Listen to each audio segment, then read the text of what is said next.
Okay, we are back as the executive committee and we are meeting here at the Palm Tran Planning Agency. It's 2 p.m. Palm Beach, okay. Palm Beach Transportation Planning Agency. I don't know why it doesn't say Palm Beach County Transportation Planning Agency, but neither here nor there. It's Thursday, July 14th. It's about 2 o'clock and I'd like to ask for a roll call. Joel Flores, Present. Maria Marino, Here. Michael Napoleon, Here. Chelsea Reed. Here. Robert Weinroth. Here. We have a quorum in person, Mr. Chair. All right, and I'm just going to go to the formality of asking my colleagues if they have any objection to Mr. Napoleon joining us virtually. Seeing no objection, Michael, you are part of our 5-member committee. Thank you for joining us virtually. Okay, several things. Obviously, our most important task today will be to interview the 3 people on our short list and make some decisions, hopefully to recommend to our board. Our charge is pretty simple. I'm reading now from the TPA resolution 2021-11. Meet as necessary to facilitate the process of hiring a new executive director, including but not limited to refining the job profile, evaluating candidates, recommending a candidate, negotiating an employment agreement for board consideration, and recommending an interim director for the board consideration, and finally undertaking other tasks as may be assigned by the governing board. So today we are charged with reviewing the 3 candidates. Actually, we're not confined to those 3 candidates. If it was some other candidate you wanted to bring to the table, they certainly would be in order, but I think that these 3 candidates are the ones that have been put on the short list by our consultant Slavin, and I think that they are the ones that we are going to pay the most attention to today. We scheduled 3 interviews. The first one will be at 2:15. The second one will be at 2:45. The second one being our interim director. While she is in the building, I think that we have opted to have her stay virtual just so that there is no belief that she has some sort of leg up over the 2 candidates by being here in person. Our third candidate will be interviewed by us at 3:15. After that period of time, I would assume that we as a board, as a committee, will have some discussions, hopefully can come to an agreement as to the candidate we want to recommend, and then make decisions how we want to then carry forward as far as the negotiation with that candidate. I also want to call your attention to a memo that was drafted by Weiss Sirota dated July 8th, 2022, merely pointing out things that you shouldn't ask a candidate. So I think most of us know that there are things that you're probably not wanting to ask, things like age and other kind of areas that probably do not weigh into our consideration of a candidate's qualifications for the spot. If you need a copy of that memo, I can have it. Do you want to get a copy? Okay. We send it to print and my staff's gonna bring it in. Okay, for very you. good. We'll get you a copy of it, but there was really nothing surprising on there. And I think anybody who has ever interviewed candidates knows basically what you cannot really address. That being said, I think it's time to go to general comments, and I'm going to ask if we have anybody online that's seeking to make a general comment.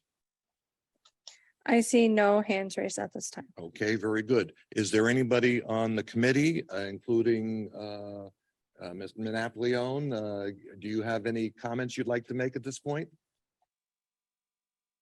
I do not. Okay, very good. And I see Vice Chair. I just want to thank Mayor Flores for taking the time to interview the candidates with Slavin. We appreciate your help. Yep, and we are certainly very happy to have whittled it down to 3 on a short list. All right, with that being said, We're going to move on to make a motion to approve the meeting minutes for June 6, 2022. May I have a motion? I have a motion by the Vice Chair and Mayor Flores is second. All in favor, all opposed, show that as being approved 5-0. Okay, now it is a little before, let me get my handy dandy Apple phone out here, which has the official time of the world, 2:10. So we have 5 minutes until the appointed time. And I did want to mention that Mr. Blackshear has mentioned there's a storm in his area. So if he does get cut off, he will make whatever attempt to get reconnected. If we get into that situation, we certainly could start Miss Nielsen's interview early. She's obviously on call, and we could then circle back with Mr. Blackshear if necessary. Before we start our interview, is there any conversation about issues that you would like to see that we address? Mr. Chairman, Mayor, yes. I did want to ask a question before we start with the interview with Ronnie Blackshear. When we did the initial interview, he had objected to doing a credit check. Just wanted to get an update if that was submitted. Well, I'm going to tell you what item 5 on our list of no-nos is that it is not acceptable to inquire into the credit background of an individual during an interview unless the credit worthiness of the individual is somehow directly job related. So yes. Our attorney is making a request to speak. Paul? yeah, just simply to let you know that I'm here and I'll be available to help you go through this at any point that you need. Probably if you're able to agree on somebody that you want to appoint today, I'll be present, obviously, to help you with the employment agreement.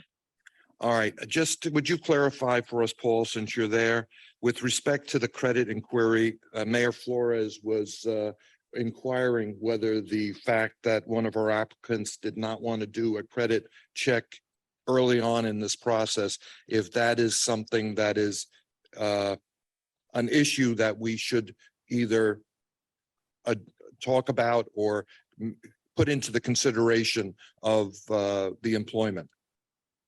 It is something for consideration in the employment, Mr. Chairman, and that's a good point that's been raised. The reason that it is because the executive director does have certain control over finances for the agency on a day-to-day basis. So it is your position as our counsel that the credit worthiness of an individual is directly job related. In this case, yes. Okay, very good. Then to return now to Mayor Flores's inquiry with respect to the credit worthiness of the first applicant. Are you saying that he had not So- wanted to submit to a credit check? That's correct. At the time of the interview, he had not submitted the background, the credit check. I questioned the candidate at that point as to why, considering he's going to be overseeing a budget here. He said that he would be willing to. So I guess my question is more of an update from Mr. Slavin if that was submitted, if he did complete that. Okay, part of Mr. the step. Slavin, are you online? And Bob, you should be able to unmute. We do have him as a panelist, but I'm sorry, as just a general attendee, but he should be able to connect. Mr. Slavin, can you unmute?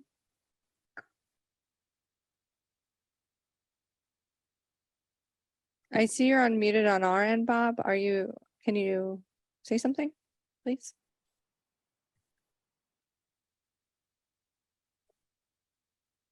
All right, we're gonna move on. It's almost 2:15. Commissioner Marino, we were recognized. I could understand why someone may not want the credit check done previous. I mean, every time you get your credit pulled, your credit, your scores goes down.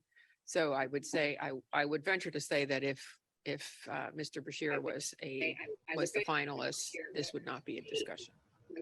All right, so I guess the question is if we made the decision to invite this applicant to engage in a negotiation This for would be part of the contract, contract. that yes. would be a precondition to that.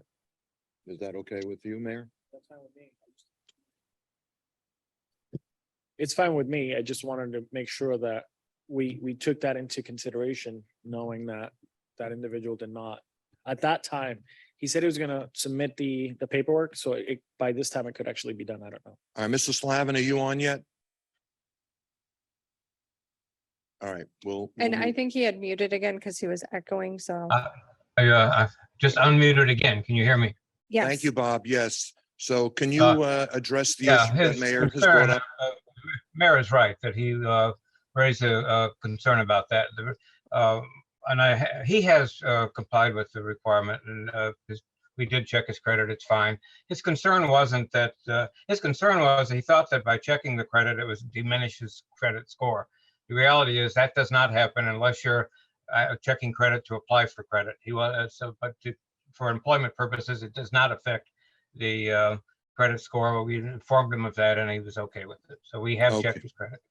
Very good. Thank you, Mr. Slavin. So you're telling us that the applicant did submit to the credit check for this position, and there was no issue with that. He has good credit as well as do the other two. Very good. Thank you. Okay, Commissioner, do you have any other points that you want to make? All right, it's now 2:15. Would you please put Mr. Blackshear as a panelist now? Yes.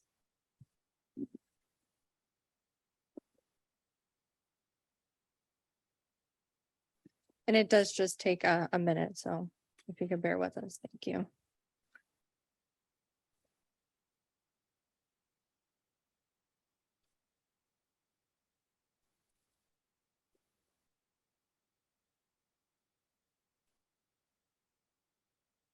Hello, can you hear me?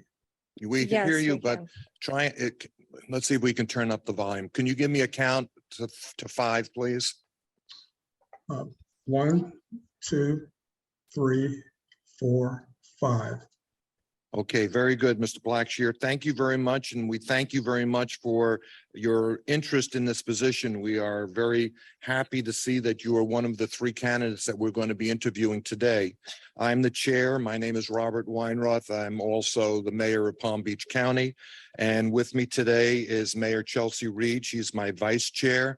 Also Commissioner, Palm Beach County Commissioner Maria Sachs. I'm sorry. Darn. You know, she's never going to speak to me again. Commissioner Maria Marino, if you brought a golf club with you, I wouldn't have this problem. Mayor Joel Flores from the city of Green Acres, and Councilman Michael Napoleon from the good city of Wellington. So we are the 5 people have been asked by the board to make a recommendation as to the future executive director, and we thank you for being part of that process. What I'd like to do now is offer you the next 5 to 7 minutes to make a presentation to us about your background, about why you'd like to be considered for this position. And we do have a copy of your resume in front of us if you should want to refer to that. Great. Thank you for the opportunity. First and foremost, thank you for the opportunity to interview with you. I think it's a great honor to do so. It affords me the opportunity to possibly come back to the place where I started my career. I started under the leadership of Randy Whitfield when I back several decades ago. So I do appreciate it. Again, my name is Ronnie Blackshear, and I possess over 25 years of experience working with various public boards, commissions, committees, and elected officials. I work with several MPOs throughout the state. Also have worked with several county departments too. So I've gained a vast knowledge of different things with regards to not only just transportation planning, but land use planning, current planning, impact fees, development agreements, comprehensive plans. I've pretty much done every aspect of planning that you can imagine. I originally came from I was originally born in Palm Beach County. I was born and raised there. Went to Forest Hill High School. Received my bachelor's science degree, a double major in computer science and urban planning studies from Ball State University. Went on to obtain my law degree from Barry University in Orlando, Florida. One of the things that I've done that I think it's helpful for me, and it's made me a very good candidate for different positions in various degrees I have, it's the diversification of my employment that I've obtained and the experience that I've gotten and the knowledge and the education that I've pursued has given me the opportunity to be a valuable asset to every place I've been so far. Like I said, I have over 25 years of experience working with various public boards. I've earned also have a certified public manager. I earned that from Florida State University. And I believe that my leadership abilities is something that can move forward and actually move Palm Beach County and the TPA forward in achieving its goals and objectives, making Palm Beach County one of the best, not only in the state of Florida, but one of the best in the nation as far as having an efficient multimodal transportation system. Thank you one of the very things- I'm going to cut you off there, so it gives us some time to ask you a few questions. Yes, sir. My first question, and then I'm going to go to my colleagues, is what's the population of the Pasco Metropolitan Planning Organization? How many people are in that service area? The population of Pasco is about 550,000 right now. Mhm. The prior one I worked with, Polk County, the population is about 760, I believe, right now. So, and I have, prior to that, of course, Hillsborough, I worked with the Hillsborough MPO, and of course, that's around 1.5 Very billion. good. Yes, sir. Okay. Commissioner Marino, you were recognized. You're fine? Okay. I'm going to go around the table, and just for ease, I'm going to go to Commissioner Napoleon first. Do you have a question for our applicant? I do. Hi, Mr. Blackshear. Thanks for coming in today. Thank you. Looking at your resume, my first question is, what is your current employment and why did you only spend 6 months as the executive director at Pasco? Sure. My current employment is that I'm a consultant. I do consultant business. And the reason why I was at Pasco, prior to coming to Pasco, I was with Polk County. I was long range planning director there for about 6+ years. And I live in Pasco, but was traveling to Polk. So one of the things that, and the Polk County experience was a great experience, but after a while you begin to look at how things are and just move forward and see how your career goes. And I was beginning to get a lot of interest, not only from in-state and out-of-state applicants. And I was there for 6+ years. I was traveling back and forth. I would budget 2+ hours each way to travel to Polk to job. Like I said, it was still a great experience. Pasco was one of the ones that was kind of interested in me.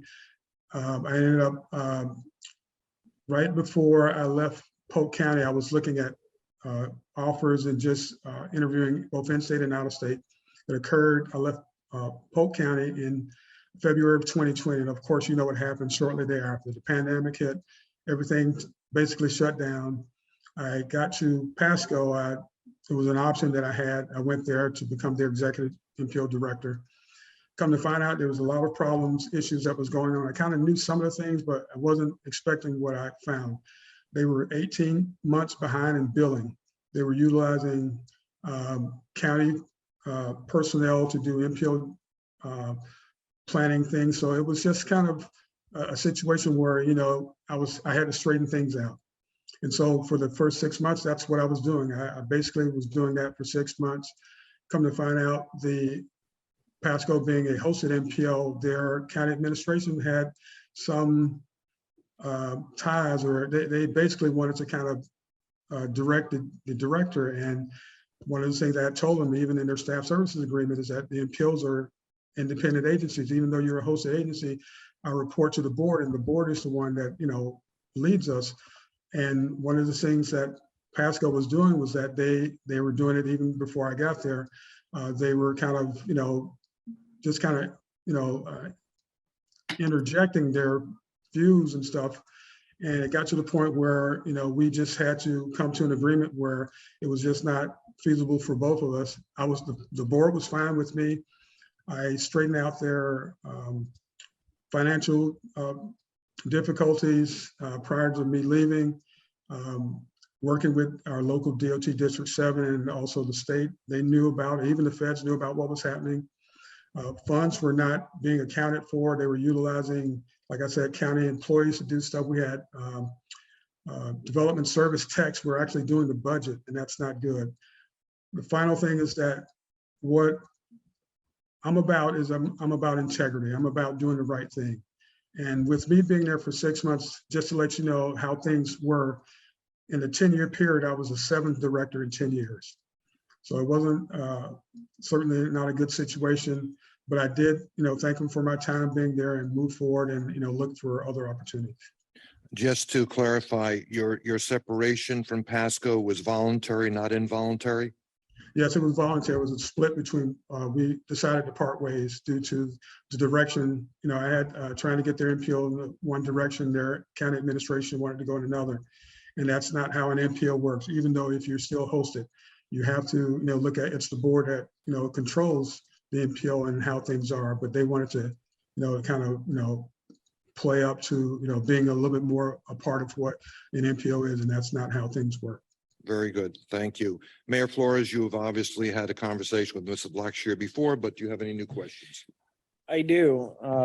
It's been almost 2 years that you've been consulting and working on your own. Can you tell us a little bit about that experience? It's different.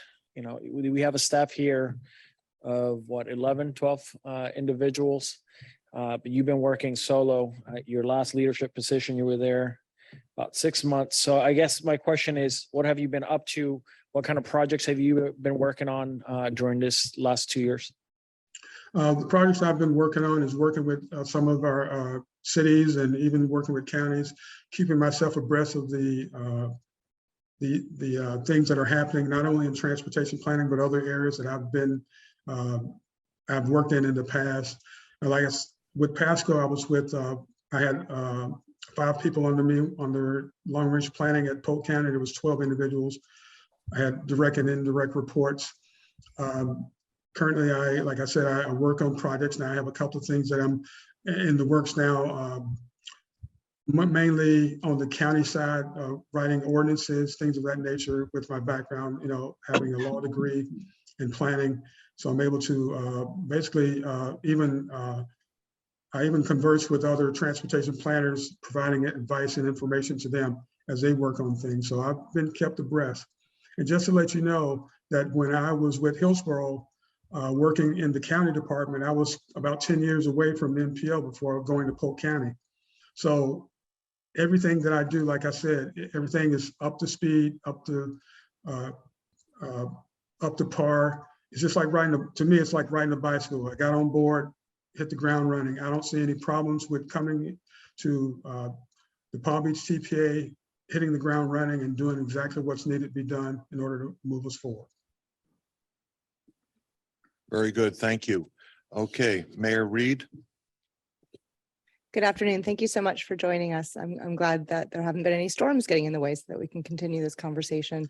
So We're actually have passed by. So. Oh, good. Okay, Okay. great. Well, we're down here and your South Florida weather here too. So luckily we're all right here too. Yes, ma'am. So as I'm sure you know, our TPA manages billions of dollars and is here to assist with millions of residents. So it's a really critical leadership position. So as the leader of a transportation planning agency, where would you take us? What is your vision as to what would happen next? Well, yeah, I think your vision will be what is embodied in your strategic plan. I mean, I've read some of the things that you have. You want to grow, and if you want to be able to accommodate the growth that's coming. In the next 25 years, you're looking at about 300,000+ new residents that are coming into town.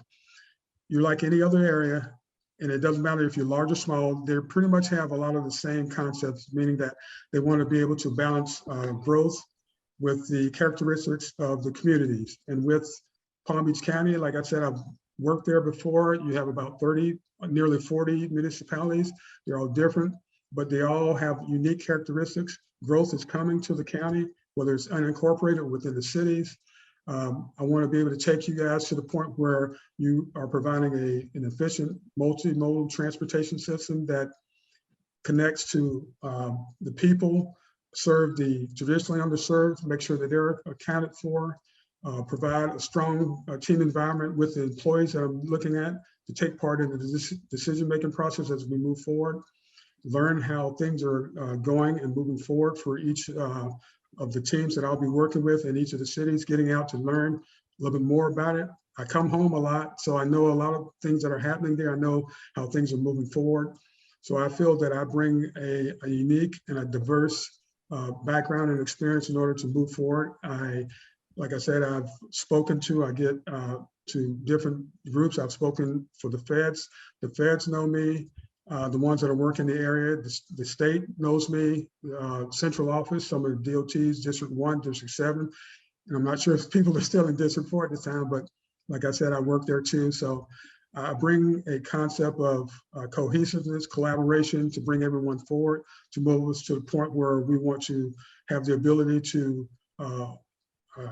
execute our strategic plan, make sure that we're looking at updating that strategic plan on an ongoing basis, knowing what our constituents want. And the thing is, though, I look at it this way: I serve at the pleasure of your board, but I represent the people of Palm Beach County. So doing that, they're important. I need to know exactly what they want. Staff will make sure that we keep in touch with them, provide it with all of the different communications that we have, and provide the best that we can to provide an efficient multimodal transportation system, working with our partners at the state and federal level and local. Thank you. Commissioner Marino. Mr. Blackshear, thank you for joining us today. I am County Commissioner Maria Marino, same as Dan Marino. I don't know why Mr. Weinroth gets it wrong all the time. We've known each other for half a dozen years. So I'm getting my dig in at Bob right now. And if he does it one more time, I'm going to slap him. I'm literally going to get up and walk across the room and slap Get him. a little big thing to put my money in. So while it may not seem like I'm a serious person, I am a very serious person, and this is a very serious job, and it's a far-reaching job.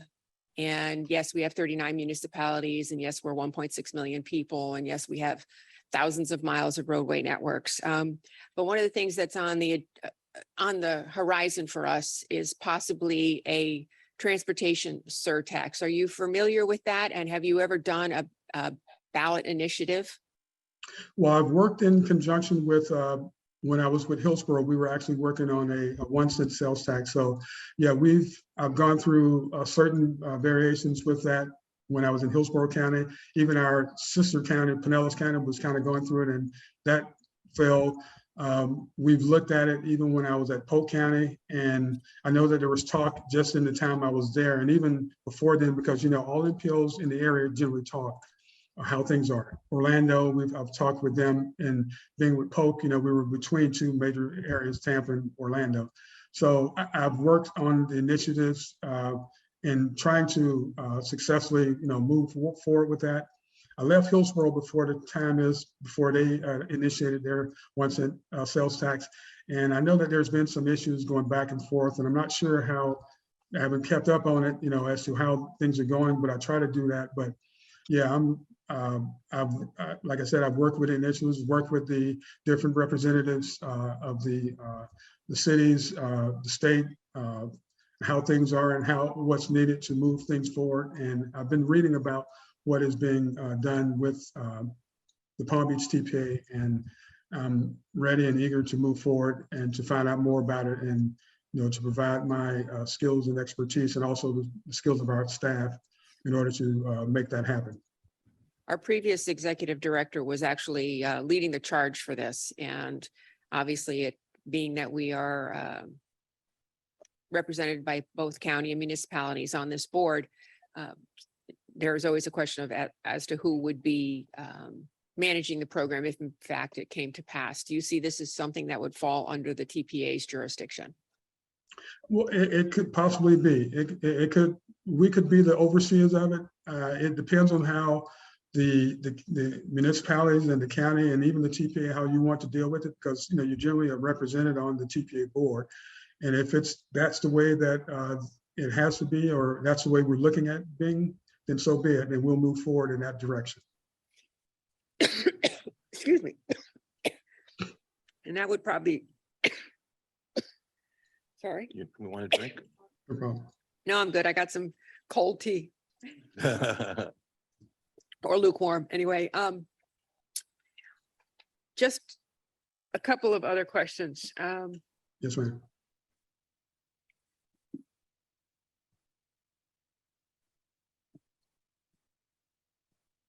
I'm sorry, I've got 7 here and I'm trying to figure out how to ask them all, and I don't have enough time to do that. So,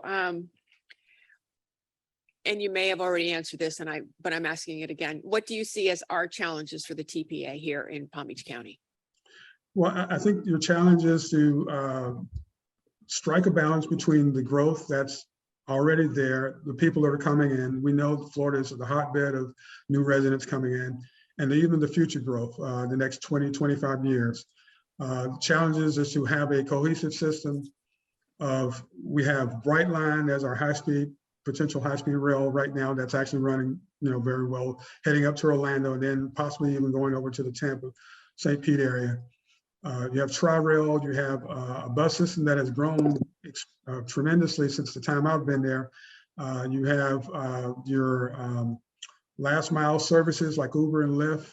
And then you have businesses that are coming in. And one of the things that I look at that I think is the link and the key that even the state and the feds are looking at is what I consider is to enhance, to be able to balance the growth and also make the county grow in such a manner that they could manage that growth, is that link between land use and transportation. And that's one of the things I did when I was with Polk, but that is the key to economic growth and economic development, and just being able to provide the citizens with the things that we need. And you do that by providing, going through studies or projects and looking at conducting those in traditionally or in communities and assessing the results from those studies with the land use patterns to cater or tailor transportation infrastructure investments in each community. Each community is different. One of the things I bring is that it's not just transportation planning. Like I said, I've worked in comprehensive planning, I've worked in land use planning, and I know the link between land use and transportation and how important it is. And that's the growth, and that's the key, is to provide an efficient multimodal system. And doing that, you have, like you said, you have 39 municipalities. Everyone's different. So it's important to provide the data, and that's how important data is. Data providers gives us the way to find out how useful it is. And if you fail to assess data through analysis, you're going to end up with the wrong conclusion. So we need to make sure that as we get data and we actually get information from each of the cities, knowing what's going on, knowing what the county is, and knowing how the layout of our system is, multimodal for cars, buses, trains, trolleys, what have you, we need to be able to meld those together, provide it with the data that we have, knowing that we assess that data accurately, utilizing that data, because it's going to provide information where, say, a certain community we may need additional sidewalks or bike paths, where another one may need intersection improvements. So things are differently depending on the data that's being utilized, whether it's economic data, transportation affected data. So those things are important in order for us to move forward in the right direction and provide the information. And that's a challenge. And that's something that's always an ongoing thing that we have to focus on, provide for, and be able to change on a dime when we need to, and also keep our elected officials, you as a board, informed, because things change. So when a project changes, we need to know. And the things, like I've told my staff, and I've even told other boards, and when they've asked me the question, is that you need to know from the beginning, the planning stage to the construction stage, the project scope. You need to know clearly what's going on. If there's any change to the project, you need communication needs to stay the same from beginning to end.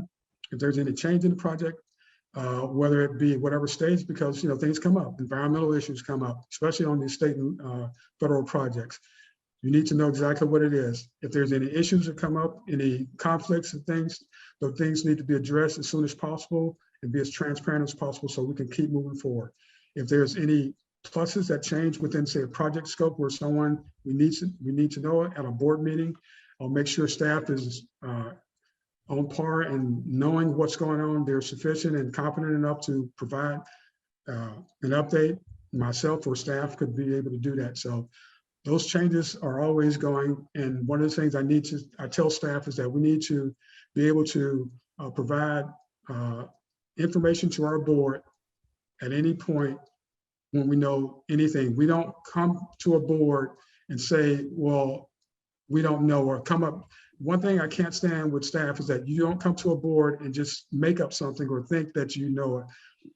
If we don't know it, staff will know that, say that, Madam Chair, Chairman, sir, we don't know the answer right now, but we will get to that for you. If we can do it in the period of when the meeting is going on, we'll do that. If we can't, we'll provide that to you at the next board meeting. There's no makeup here. There's always providing the staff, because you need the information. You need the sufficient information based on competent research to provide a competent answer. Because once we do that, then it's up to you to make the decision. I tell staff also is that if there's decisions that's made, if you don't like it, it's not our job to say that we don't like something or don't agree with it. Our job is to provide our board with the most sufficient and competent information based on extensive research that we can give them to make a competent decision on it. And they'll do so. You guys will do so. And Thank you. Yeah, I'm gonna cut you off at that answer. I'm gonna ask you 2 more questions, and we're gonna keep the answers brief, even though you could probably speak on them for a long time. yes, sir. One is the dynamic of a board like this one with 21 elected individuals who come on and off the board with respect to their home assignments and their elections and term limits means that you are continually seeing people up here who are not necessarily transportation savvy. How do you bring your board up to speed as far as understanding the dynamics of this planning board and the responsibilities to put together the planning documents that are ultimately used by the government to distribute money? Oh, the one thing that I've utilized in the past, and I'm not sure if you guys have utilized it, is that I've utilized a onboarding process. So whenever there's an election cycle, whenever there's changes, we need to have in process or in place an onboard policy or process in order to get our members up to speed, newer members, provide them with access to myself or my deputy directors, in order to provide that information, have a packet ready, send that information out, whether it's our handbooks, our policies, everything that we need in order to get those members up to speed as soon as possible. Invite those members into our agency and even meet with them one-on-one to get them up to speed and provide them with the necessary information in order for them to move forward so they'll be able to do so. And we'll do that at every cycle and every time there's a change. We have a very dynamic county here. We have 1,500,000 people and growing very quickly. We have needs. The needs are to support mobility. The needs are to build out a highway system, and the needs are to support public transportation. How do you balance those needs? Well, you balance those needs with a strong team environment. You balance those needs by having a competent and efficient transportation team that's competent and efficient in those different aspects. We have a transit team. We'll have a transportation disadvantage team. We'll have those who work on every aspect of transportation. Allowing that team, building a strong team, and allowing that team to take part in the decision-making process and empowering that team with accountability. I'm empowering the team with the power to make decisions that requires accountability in completing the task. Empowering employees to do so, to make decisions, offers us staff to perform at a high level and builds mutual trust, respect, and cooperation. We keep in contact with our board to let them know exactly what's going on. Me being in leadership, leadership is about influence and ability to obtain followers. meaning owning up to the responsibility. Like you said, there's a lot of stuff going on. Even if it's not my responsibility, the leader owns up to that responsibility, even when they're not to blame. You make the corrections what you need to. Mr. Blackshear, we thank you very much for your time today. You're at a hard stop at 2:45, so we've hit that point. I think that we have had an opportunity to hear you and hear your qualifications for this job, and you're certainly very qualified. So we thank you very much for taking the time to visit with us today. And we will, as I'm sure you're going to be watching, have a conversation about this after we have discussed this now with the next two candidates and then yourself. So thank Thank you you. again for participating in this. Yes, sir. Thank you. Margie, would you make a change now and put Ms. Nielsen on as our panelist? No, I mean, you can go more. I mean, we have, no, I mean, look, the only constraint we have is that we have these interviews scheduled. This one's 2:45 and the next one, they'll be expecting 3:15. I mean, we can delay it if, you know. I think we need to say, give each person the same amount of time, not more, not less. Yeah, and I think that'll work. All right, Ms. Nielsen, we see you, and I assume you can hear us. I can hear you. Good afternoon, everyone.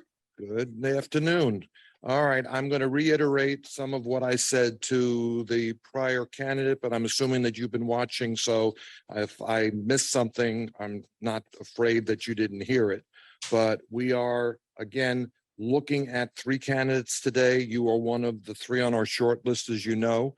We are hopefully at the end of today's conversation with the three of you going to be in a position to recommend to the board the candidate who will eventually become our executive director.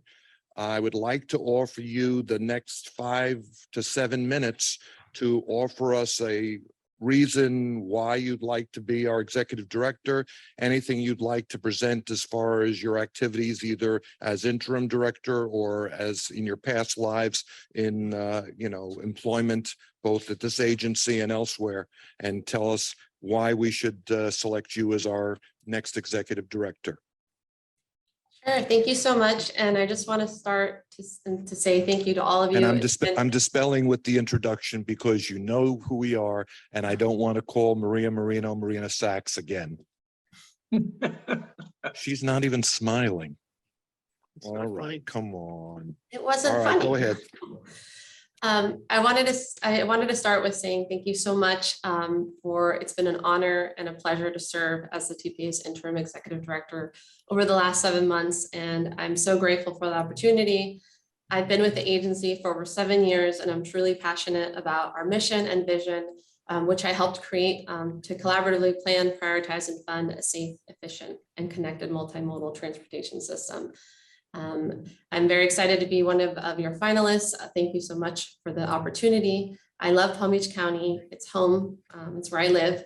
And I really enjoy working with all of our 39 municipalities, as well as our local, state, federal, and regional partners. Palm Beach County is an amazing place to live. We have an amazing quality of life.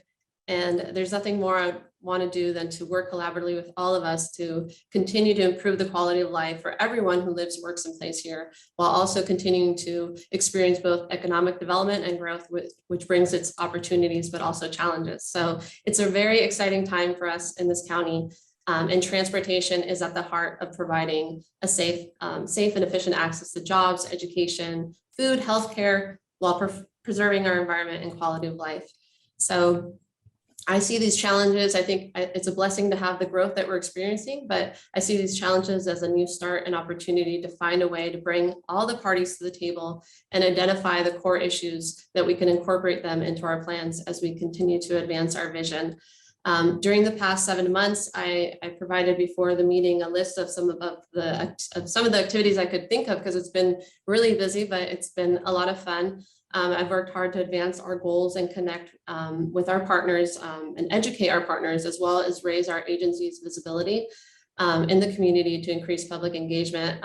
Also trying to strengthen partnerships, and also starting to grow more of a deeper partnership with our economic development community, with the school district, with FDOT, PalmTran, SFRTA, the port, the airport, and the county and local municipalities. So In this time, I'm really excited to announce we've had actually 4 new cities adopt Division Zero, which is one of our goals, but that brings us to a total of 7 cities since 2018. So we've had a really big push on that.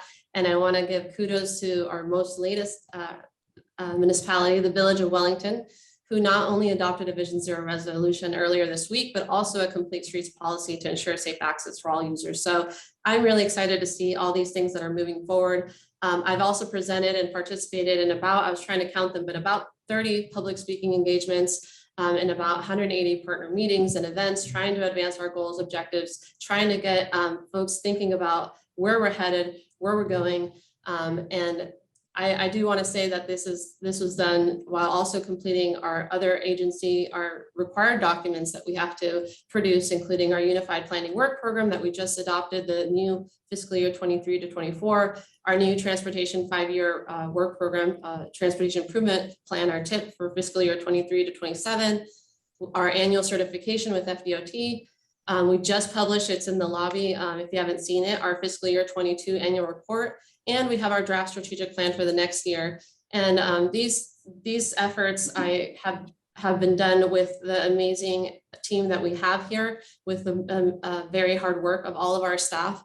And I want to thank them because what I've listed doesn't include all of the successes and all the things that the team as a whole has been working on.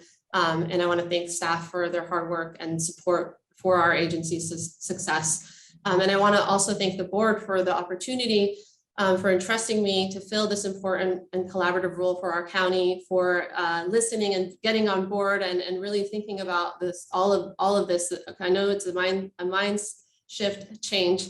Florida is the #1 most dangerous state for pedestrians. So it is a change in mindset to start thinking about moving people in other ways and trying to prioritize that safety.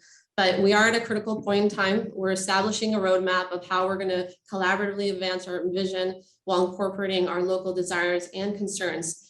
And I'm very excited because we're about to embark on our 2050 long-range transportation plan update. And we're actually been working with our partners. Staff's been reaching out to partners for input into that draft scope to make sure we're incorporating everybody's desires and thoughts into it. So it's really collaborative this time around. And this is also part of another effort that's about to kick off through Southeast Florida Transportation Council, because we are I'm going part to of cut the you Miami off. urbanized area. We've Okay. hit about 7 minutes and I want to give us an opportunity to ask you some questions. Sure. I'm going to start with Commissioner Marino and then we'll go around the table and Vice Chair Reed will be after Commissioner Marino. So Valerie, I'm going to ask a couple of the same questions. And one is, well, actually I didn't. This is a new question. Do you understand the role of being separate from the county and why we separated, and how do you see balancing the county and the municipality, since we do have 21 members and we are all different?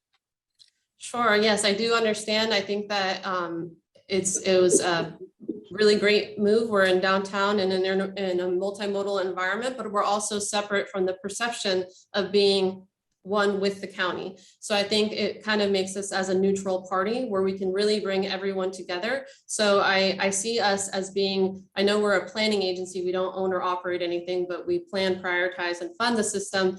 And we can bring all of those parties together from a more of a neutral environment to bring and build those bridges and those relationships so that we can all come forward together. And that's something that I'm working on various fronts, but I see us as that kind of that Switzerland to get us all working together, because there's really nothing I want more than a positive collaborative environment between all of our very different partners. And as was mentioned earlier, we have a very diverse county, both in income and population and environment and work sectors. So.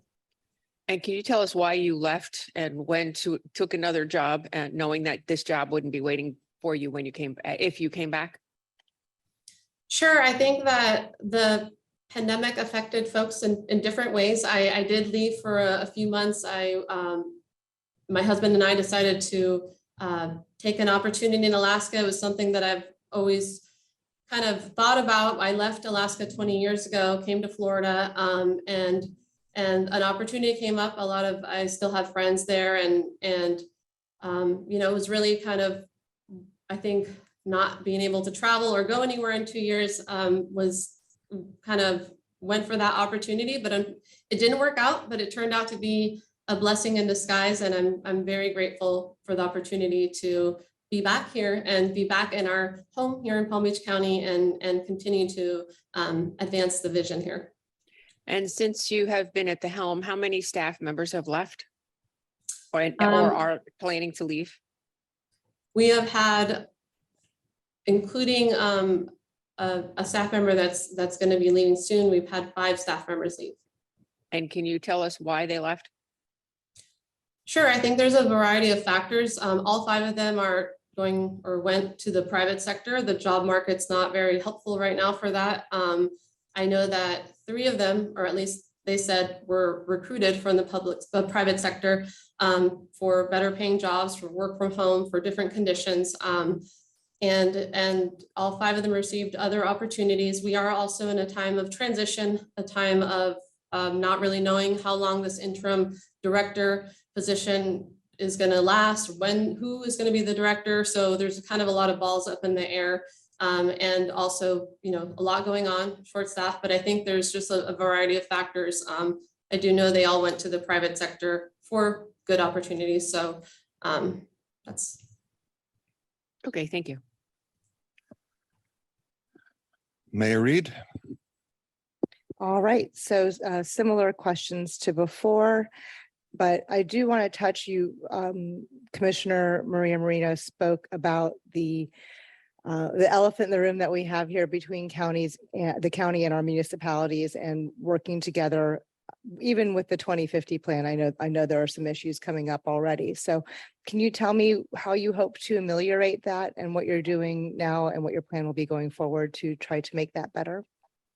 Sure. One of the things that I want to do, I think Mayor Weineroth, our chair, mentioned, it might have been a question to the other candidate, but is really making sure that our board is up to speed on everything going on. So one of the things that I want to do, I have been meeting with board members, but I want to sit down on a more regular basis with each of our board members and really kind of have them understand what's going on, what are we working on, what are their local issues, what are projects coming up in their area, but also continue to encourage them to participate in educational opportunities to really see how can we move forward together. So one of the things that we did a peer exchange with Miami, who's not so far away, but they're farther along than us, to go learn from them. How did you get people on board? How did you get everyone to work well together? How did you shift that mindset of just kind of car capacity to people capacity? How did you make that work? And we're also planning a peer exchange in September with Austin, who passed a surtax recently, the transit agency, the county did.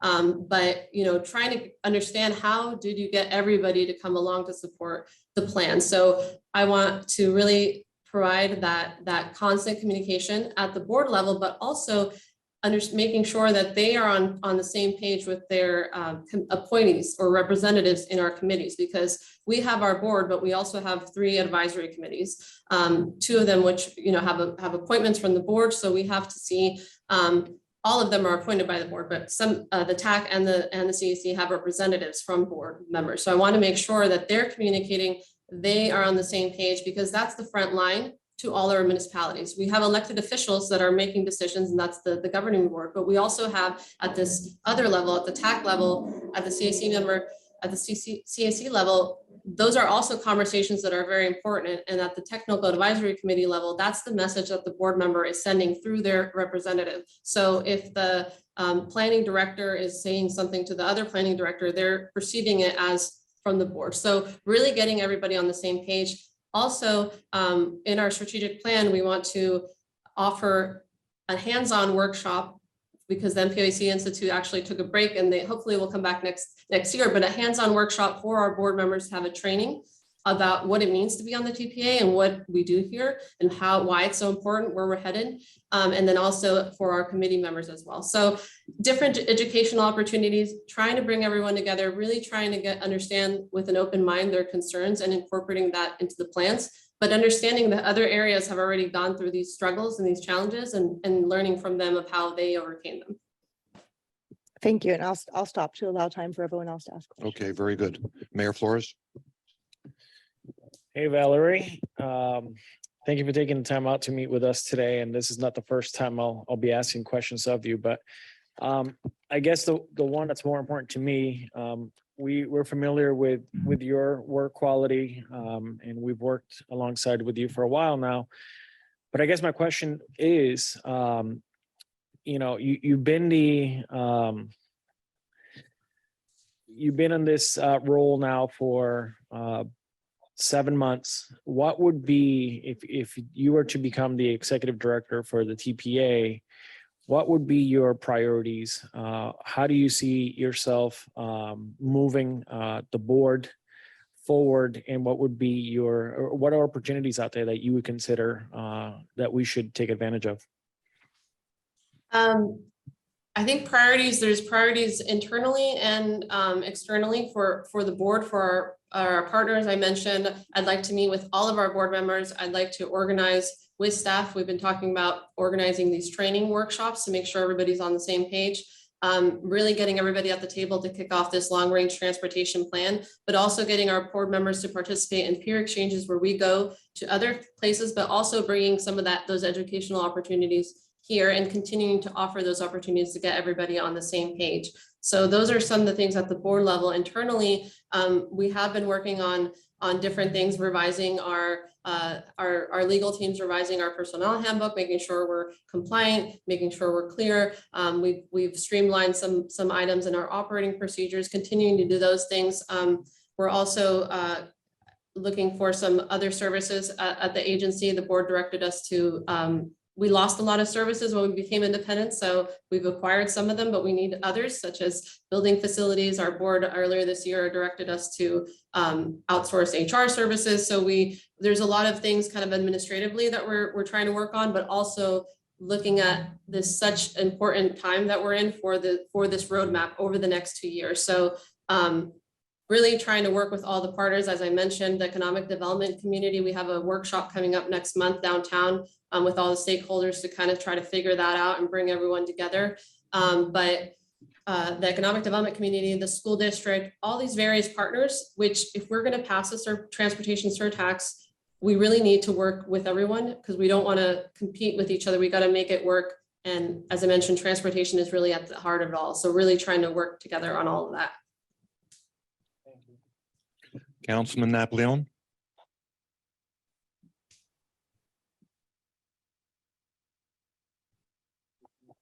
Michael, we don't Councilman hear Chris- you. You're still muted. There you go. My space bar wasn't working, so I'll go old fashioned and click it. Thank you, Ms. Nielsen. I want to follow up on a question Ms. Marino asked earlier.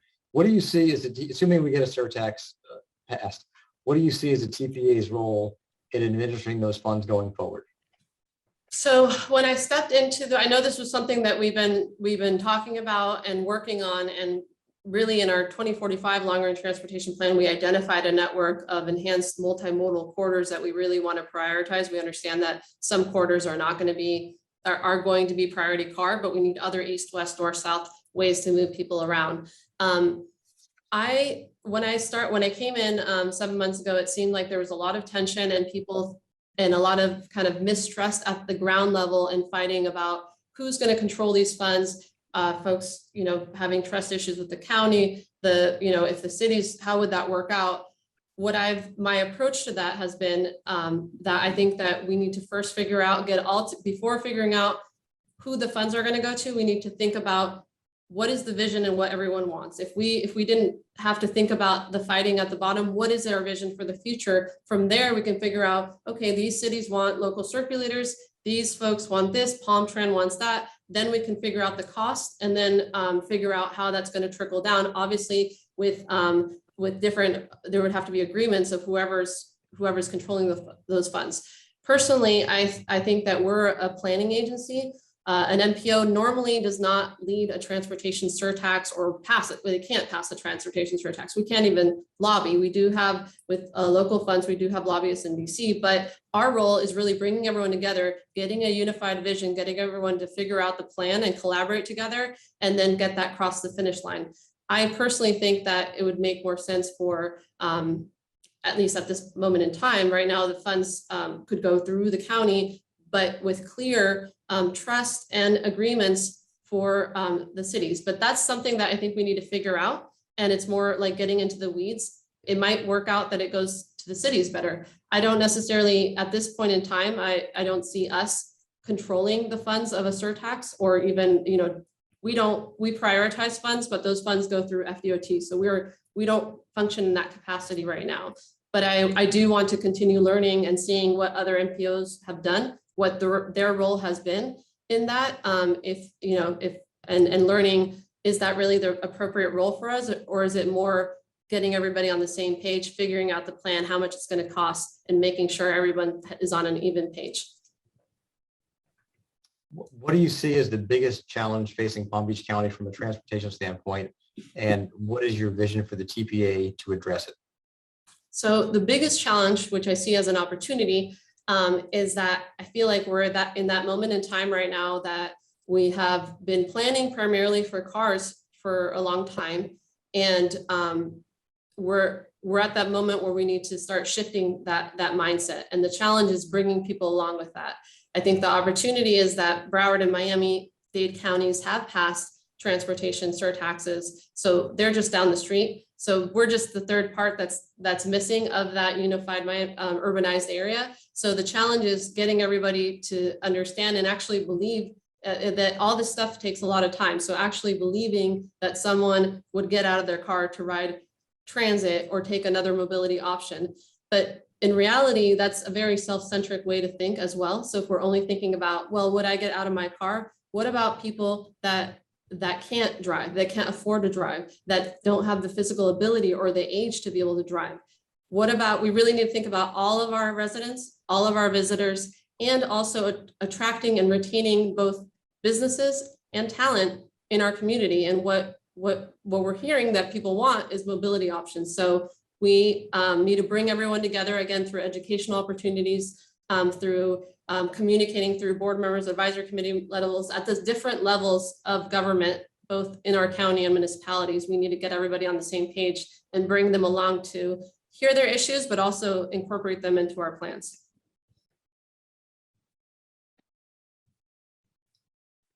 You Go done, ahead, Bob. Mike? Yes, go ahead. Okay, very good. All right, let me take a stock shot at you. I've read through your interim executive director's activities from December 2021 until today. They are very impressive. You've been very busy. Notwithstanding, I think the impression of some people that you were just going to keep the lights on. Obviously, you have done more than that. But let's focus on what are the two elephants in the room, shall we say. The first of which, of course, is not your departure, because obviously your departure was not, we can say anything about your decision to go to Alaska. Why anybody would want to go to Alaska, I'm not sure. But when you came back, you presented yourself to another agency. You were able to convince them that you were their candidate to become their deputy director. And I'm assuming that was why they brought you on board. And within a couple of months, you told them you'd rather be someplace else, and you put yourself in front of us as a potential interim director. We are putting a lot of effort into this search. Not going to ask you to give us, a lifelong commitment, but how can we be sure that this is going to be the role that is going to be the one that you have in your mind long term? I am convinced and passionate about the TPA, as I mentioned. I think that, yes, I got Alaska out of my system. I did that, but I realized in that process that this is where I want to be, that this is where, I started with this agency 7.5 years ago. I've been a big part of creating this agency. It was sad for me that the previous director left, but I am 100% committed to the agency. I want to stay here long term. I don't see myself going anywhere else. And really, it's just, I feel like an integral part of this agency, even to the point when I started, the previous director had only been here maybe a year and a half or I think a year and a half. But I walked in and the whole system that we had was something completely different. And we embarked on like the share drive that we have. All of our internal processes was like a whole system that we've created over the last 7.5 years. So I feel like it's really my home and it's really my agency and where I want to be. And I hope that I'd be very grateful and if given the opportunity, but I'm very happy to be here and I don't plan on going anywhere else. Commissioner Marino alluded to the fact that we're having some staffing issues here, and obviously you can't be blamed for that. I know that you've had one hand tied behind your back as an interim director, and you've had to look to us and the board for approval of steps that you've taken. But what have you done to try and do team building in the period that you have been here since December to try and create a esprit de corps and a collaborative agency? Sure. So I have one-on-one meetings with my direct reports, but also offer that to all staff on a quarterly basis. We do a biweekly staff meeting, but also staff recognition quarterly. We've been looking at other opportunities to engage staff more, to do more team building. We recently I'm part of Leadership Palm Beach County, so I reached out to them for suggestions on team building instructors, and we had Nancy Prophet come and do a team building event, which was really helpful with staff to learn about our different personalities and how to work better together, and really focusing on our agency vision. Also been looking at other opportunities, and we're scheduling those quarterly now for team building and recognizing staff.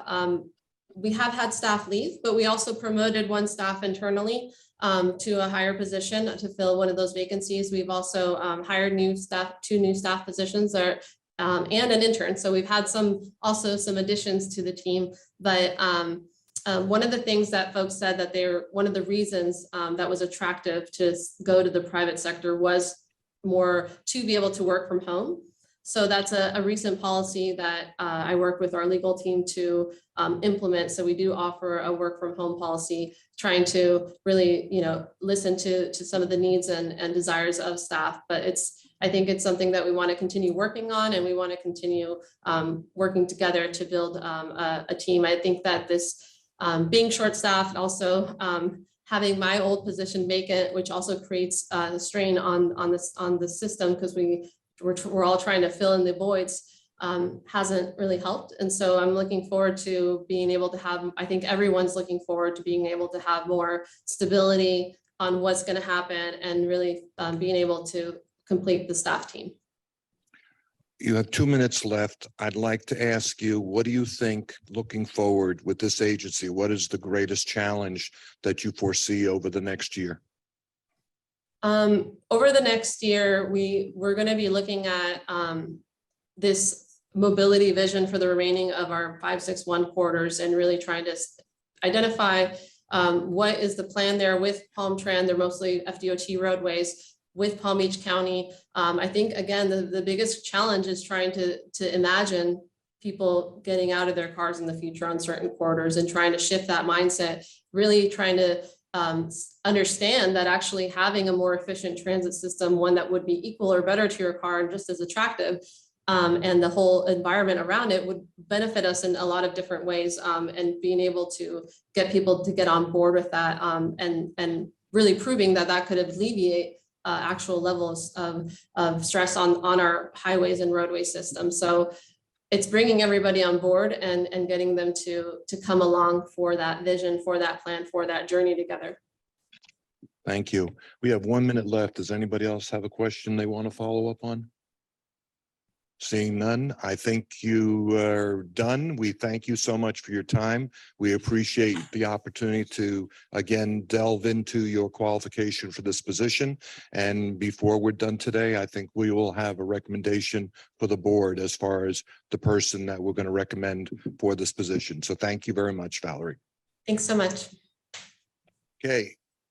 We have 1 minute, and then we'll pull the next applicant into our meeting, and that applicant information is in our file. That's Mr. Parasa.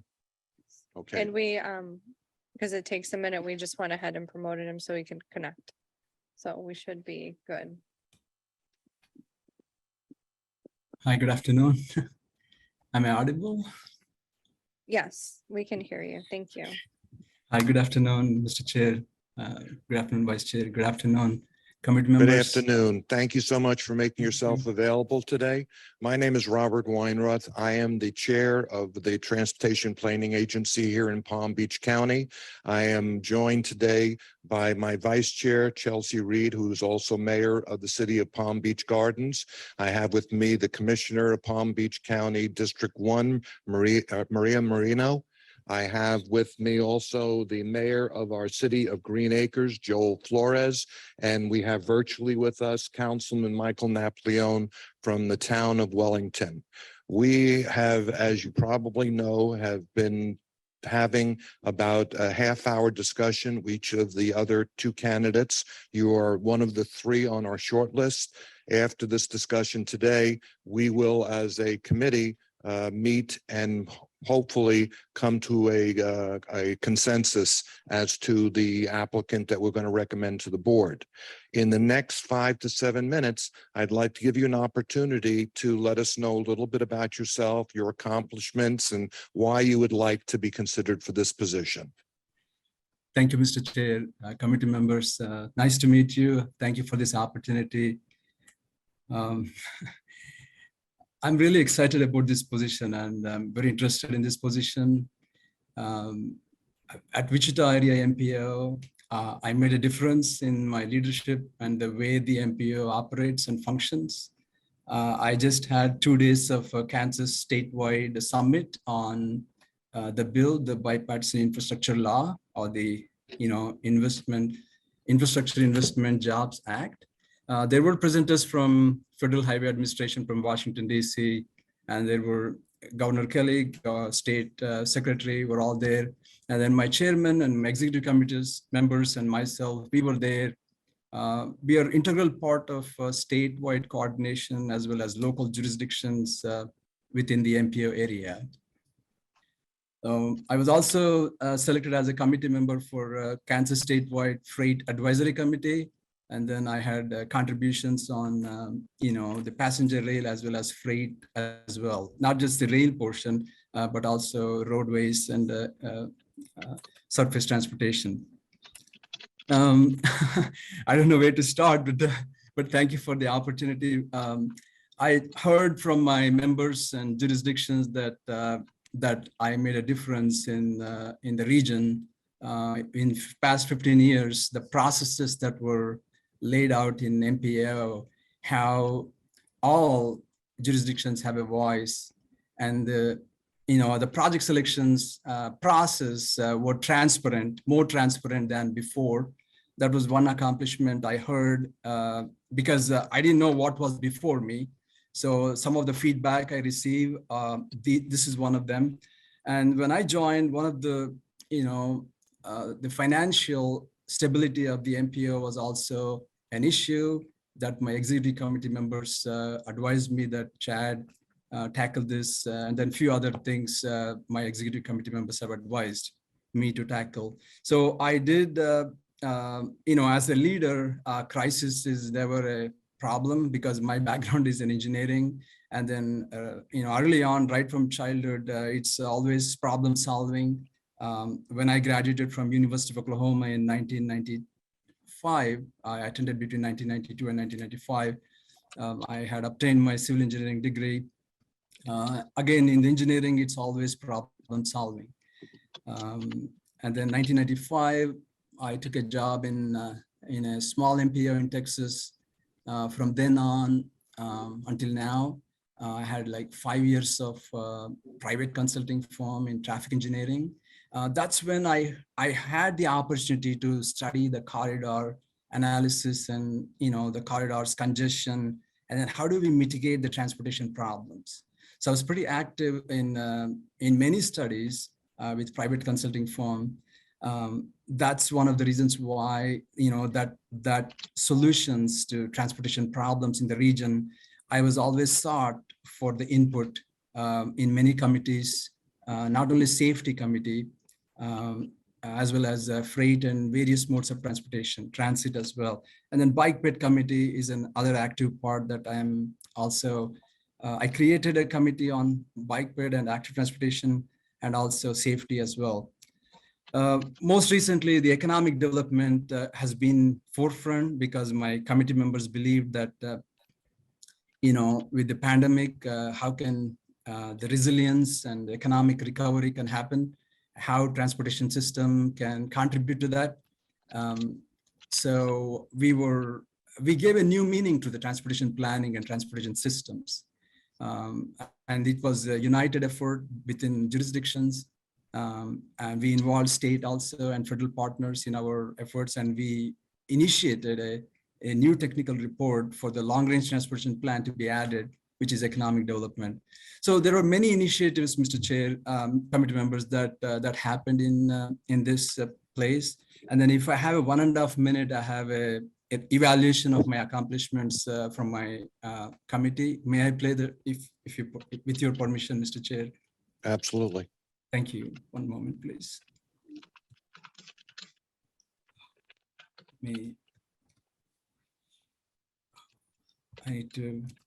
I think I need to share. I need to share how to share the sound and voice. Let me check that real quick.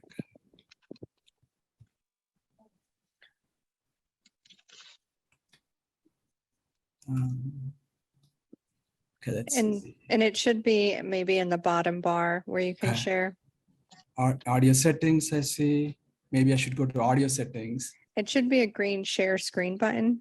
Oh, thank you. Perfect. You're welcome. Yes. And then on the pop-up, just make sure that you click in the bottom left corner. It does say to share your sound. Perfect. Thank you so much. Appreciate it. Share the sound, share the sound. 1 second. Oh. Share the sound. Oh yeah, found it. Sorry for delay. Let me make the screen bigger. I'm so hesitant to brag about myself, so let me show what my superiors had to say. This was an evaluation not long ago, like month of February, and then this was a policy body meeting, and my chairman of executive committee has summarized our executive committee evaluation, because last year we had a financial stability that we solved of the local matches and we became stronger, and then he shared this. So passes unanimously. Thank you. Next item on is the executive committee, and we've already covered most of what the executive committee discussed at the meeting that we held on February the 24th. But the main thing was the tip fees. We've all voted on that. Chad also talked about some of the staff tasks that are coming up, and we've discussed that. He updated us on where we're at with the budget.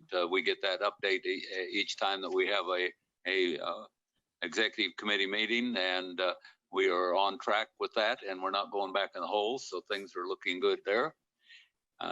And he briefed us on the audit final report and gave us a copy of that, and you all have reviewed that, and we voted on it today. So really, that's the major part of it. Concluding that portion of it, we excused Chad from the room, and the executive committee last year did not provide a raise to Chad because we weren't sure where we were at financially at that point in time. But the executive committee, we did discuss raising the salary for Chad, and we voted unanimously to give Chad a 6% increase in his pay from this point forward. So I wanted the rest of the TPB to know that we did take those actions at the executive committee. Oh, any questions on anything that we discussed? Chad, I'm going to thank you. We're going to move on now to the questions from our board here. And I'm going to ask my vice chair, Mayor Reed, to be the first person to ask you a question. Thank you so much for sharing all of that with us. And that was nice, nice clip. It's always good to see that. In your application, you said that you evaluate to motivate. Can you expand on that, please, a little bit? Thank you, Mr. Vice Chair Reed. Because I was working with MPO for more than 20 years, I had played the roles of almost all levels, like, starting from transportation planner and GIS analyst and moving up in all areas. So I was so knowledgeable about each of the staff's activities. Anytime staff is stuck on something or sees a hurdle, how to pass through this, I was always there to help and uplift from the issues. And that was something I love about, the way I had built the team here in Wichita MPO.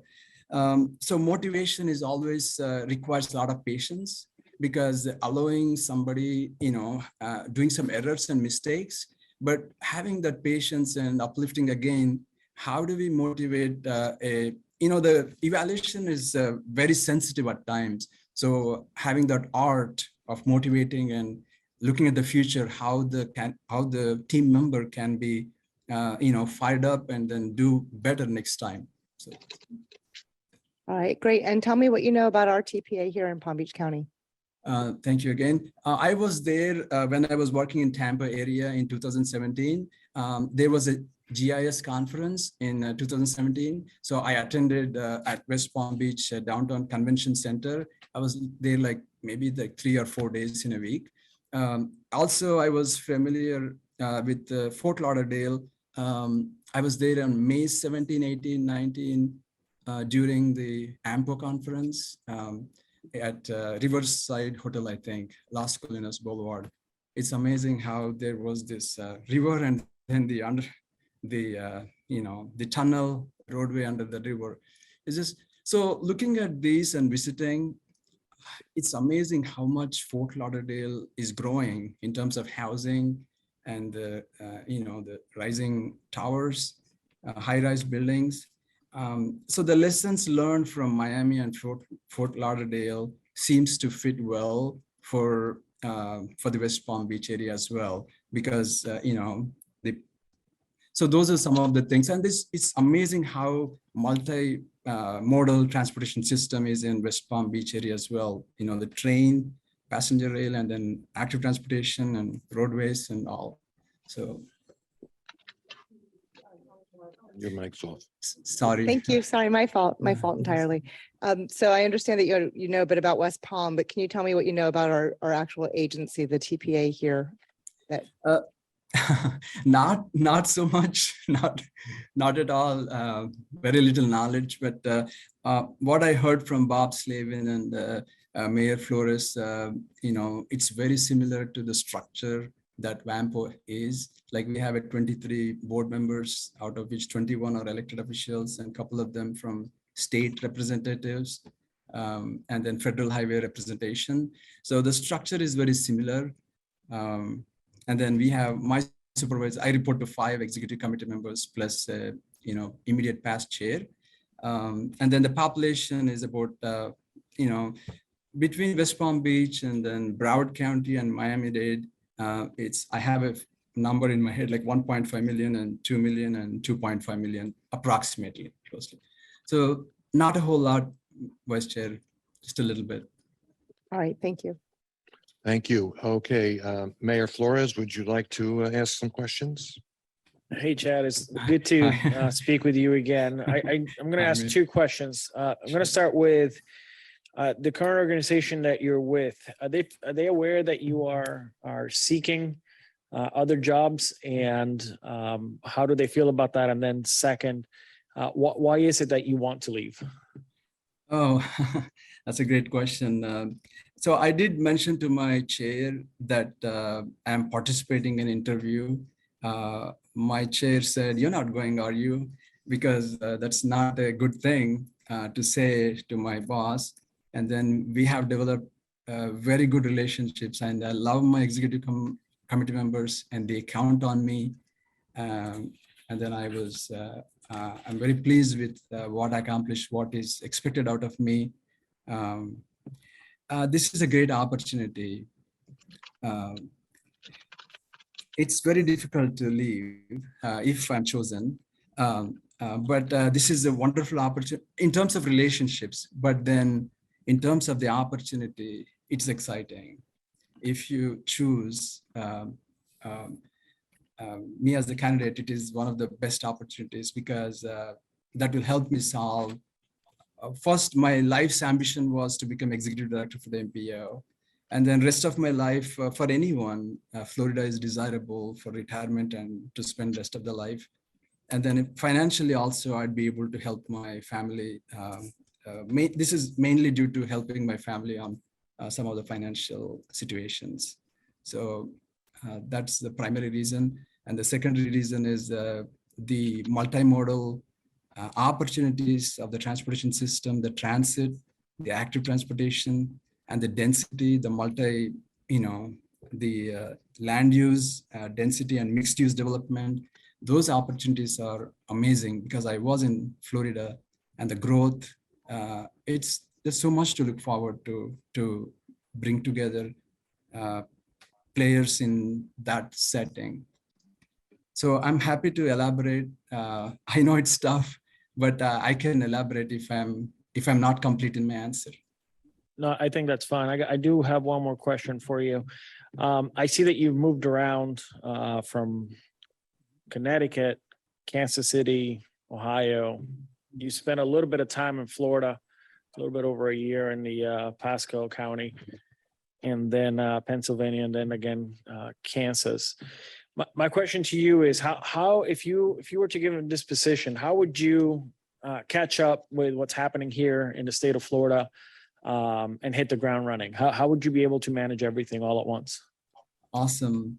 That is like it's like I'm about to say it's a piece of cake for me because I know there are challenges because MPO and TPA is almost like a home for me because the first job I took was in MPO, and the details that happen, the processes that need to happen, the funding mechanism that occur, the coordination with State Department of Transportation, the state secretary's role, and the districts and the local jurisdictions, these partnerships and these discussions were my life. I was breathing through this all along. So it is like I'm living this again in a larger setting and large and urbanized area and in a more challenging environment.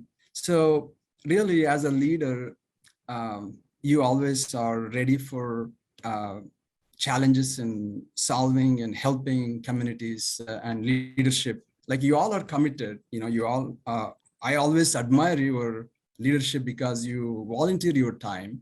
And that's one thing that I always am grateful because I myself am a volunteer, right from when my kids were growing in Columbus, Ohio, from kindergarten to college, all along. So, with that attitude of leadership, with that attitude of understanding the MPO processes, I believe it's an excitement for me in this setting.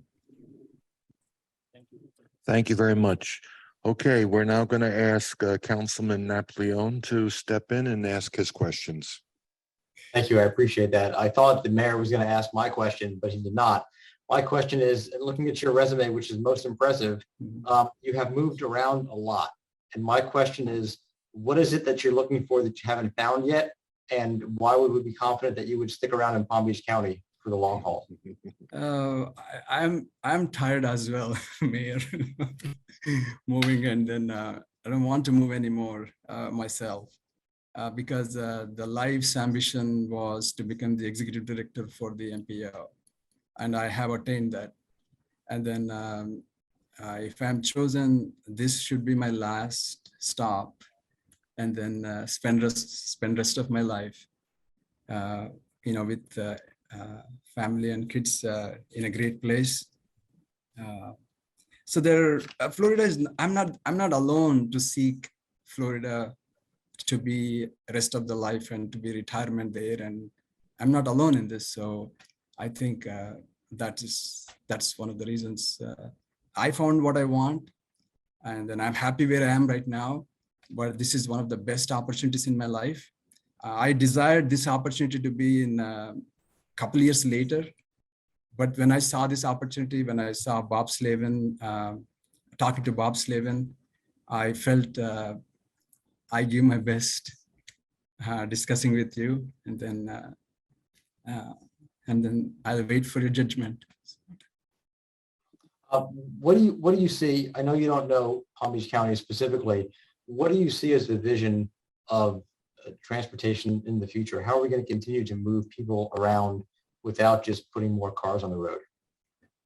That's something every MPO is thinking through at the moment.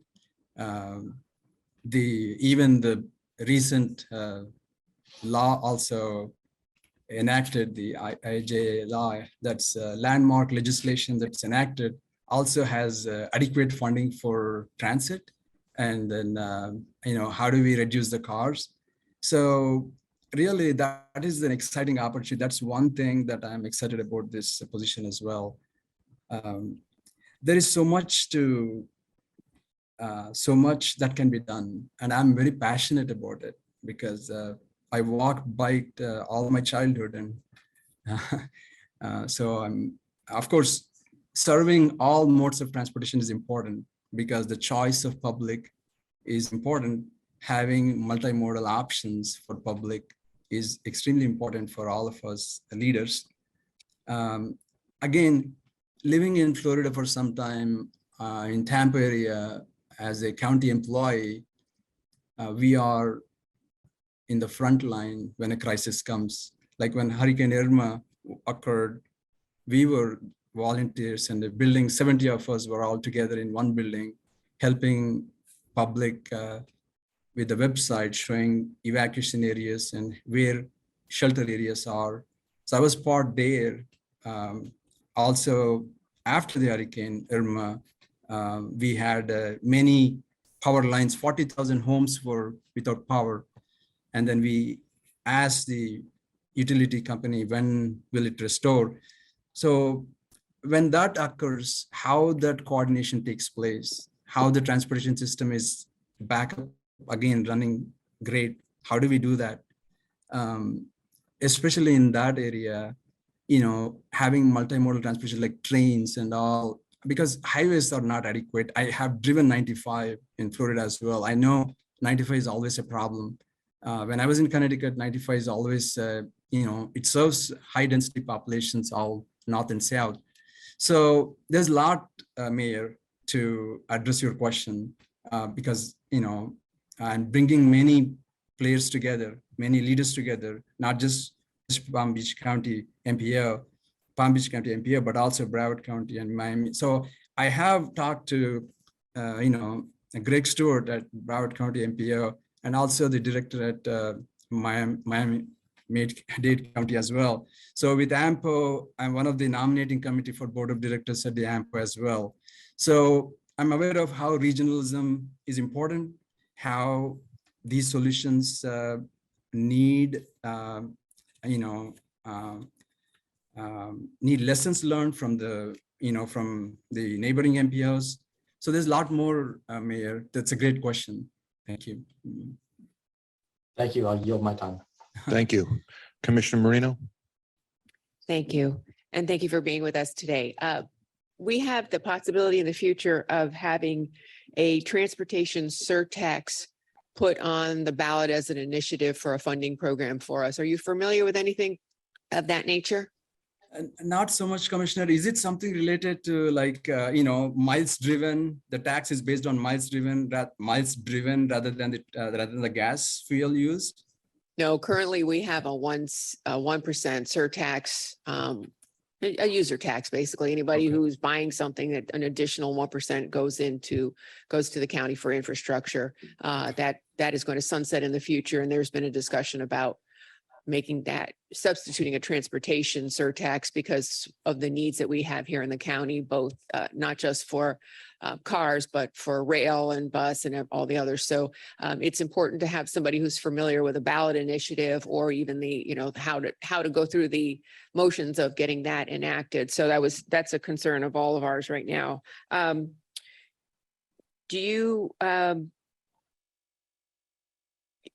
you understand the role of our board. We have 21 board members. Some are county commissioners, some are municipalities. We have 39 municipalities here in the county. We're 1.5 million people.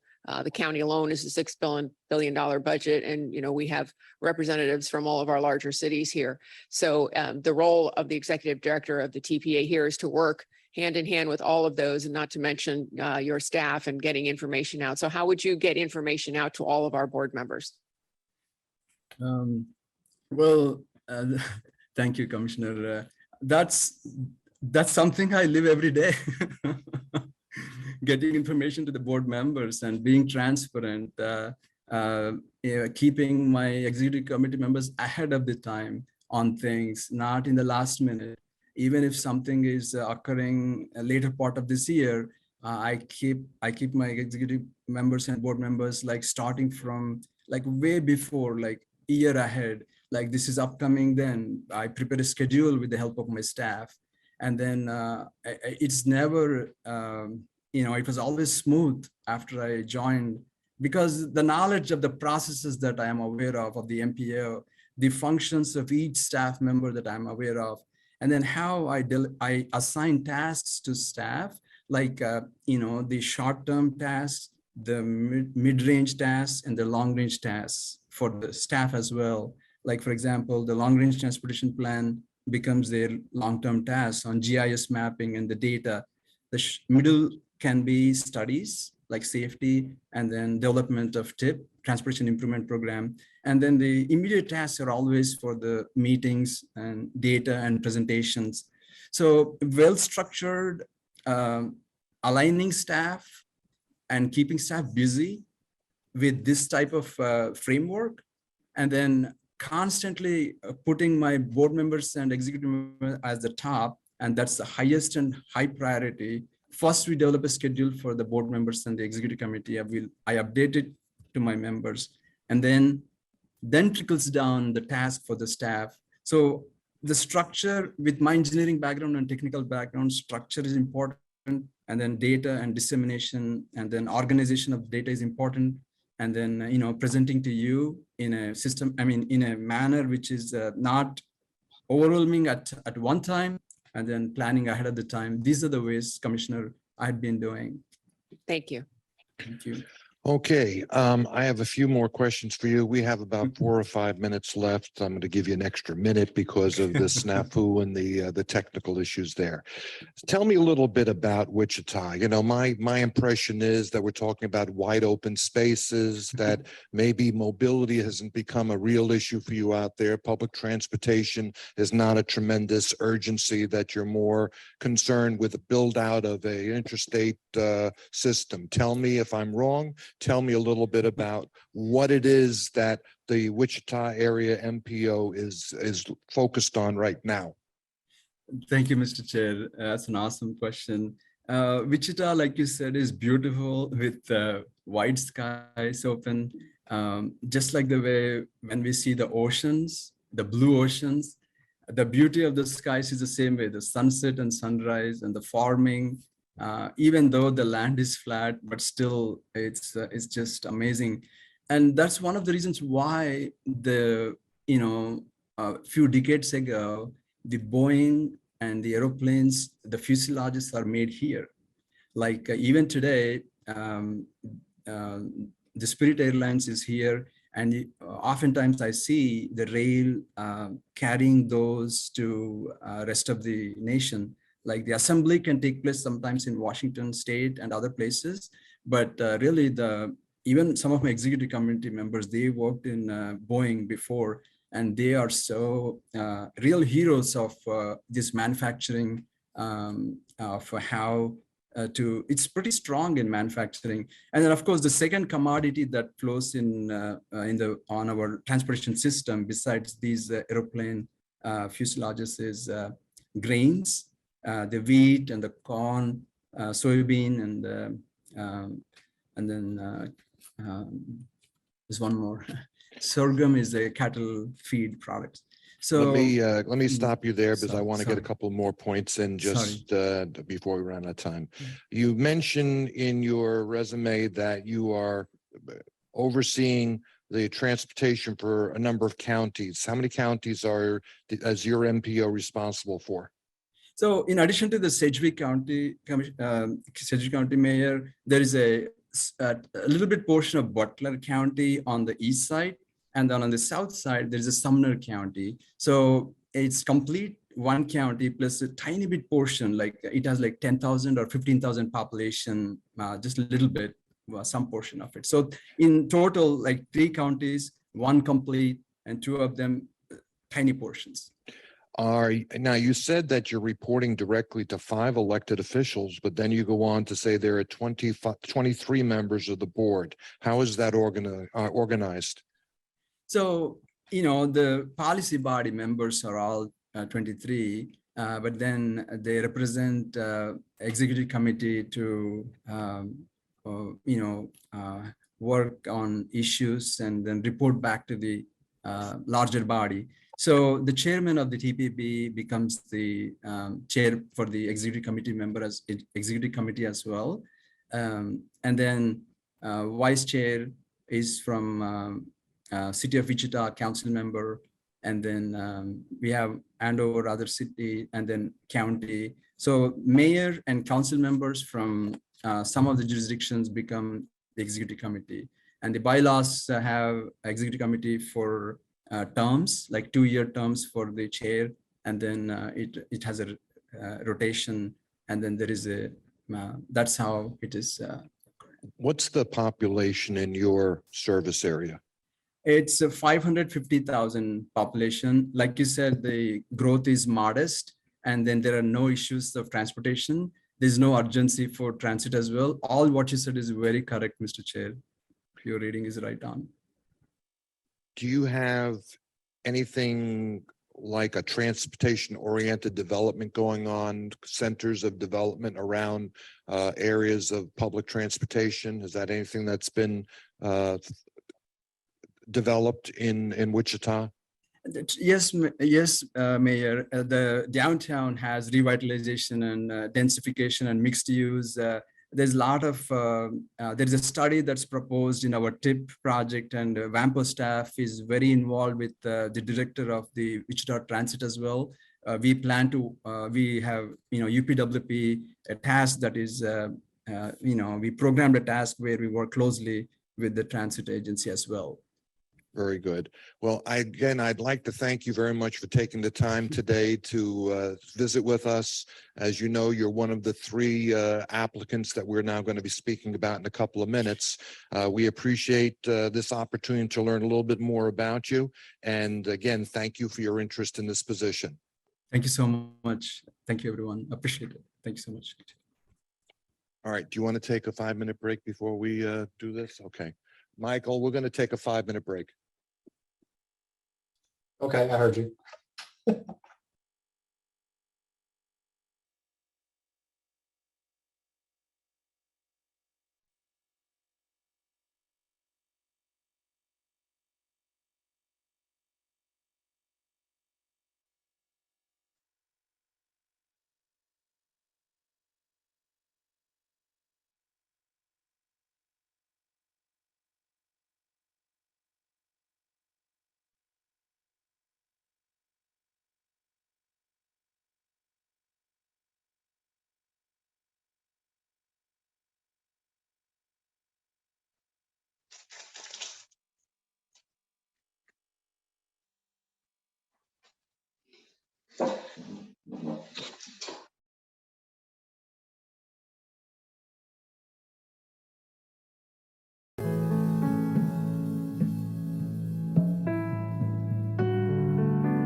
Michael, where are you again? Are you at work? I am in Hartford, Connecticut, Oh, that's right. in the white void. Thank you for giving us your time. You know, I was born and raised in Norwalk, Connecticut, right? I know that now. And I am a Yukon Huskies graduate. Oh, look at you. All right, we are going to return to our meeting. And obviously, we have three excellent candidates in front of us. And I will entertain any conversation you want to have. I don't think we want to make a motion to appoint yet. I think it's at least worthy of some conversation, unless you are so convinced that you want to just make a motion. Commissioner Marino, I'm going to ask you to opine first. I'm not going to have anything nice to say at this moment. Okay, I don't think, if these are the three best candidates, I think Mr. Slavin didn't do his job. We should have had three equal on par candidates, and I don't think we did. And I don't believe that our TPA should be the training ground for anybody. And if this was a job that I was interviewing for, I would have had a lot more information about the TPA. And so obviously Valerie stands out because she knows, she's experienced with our TPA. But having said that, I don't like how our TPA has gone in the last couple of months. Whether it's her fault or not, I'm not saying that. But of the, I don't think we have the three best candidates for the job. And I'm again going to say that if these are the three best candidates for the job, then I'm very disappointed in the search. okay, very good. Mayor Reed?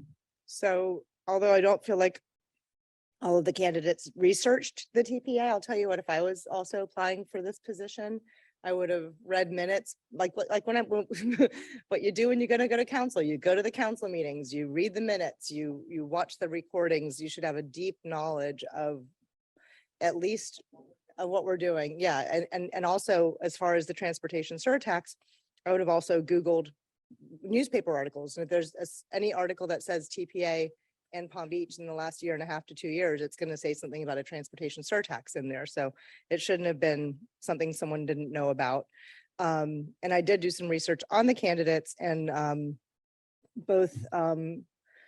Blackshear and Mr. Parasa applied for a job at the River to Sea TPO, and they had 26 applicants. I took the time to call the chair and the vice chair of that TPO to ask them why the two candidates did not receive that position.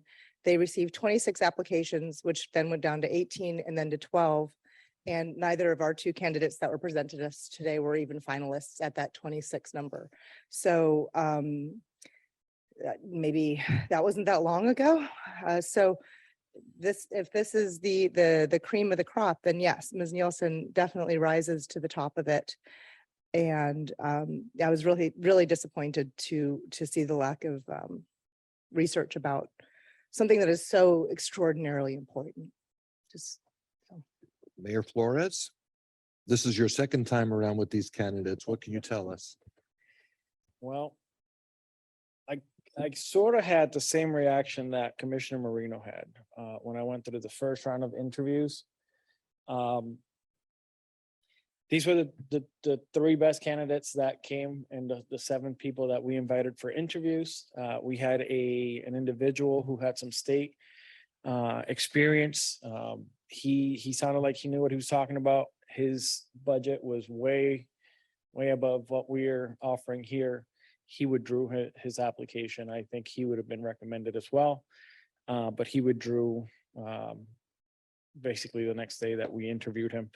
These two individuals had a little bit of executive director experience, as you can see. And yeah, I wasn't impressed with the pool, honestly. I can't even believe that on the second go around, they still don't know. Even though I answered questions regarding the TPA, I think it speaks volume to, I don't know, it just, I guess that my last comment is I have not been impressed with the process.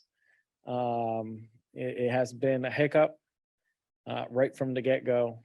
So that's just my opinion about the pool. In regards to the candidates that came forward, I think Valerie stood out.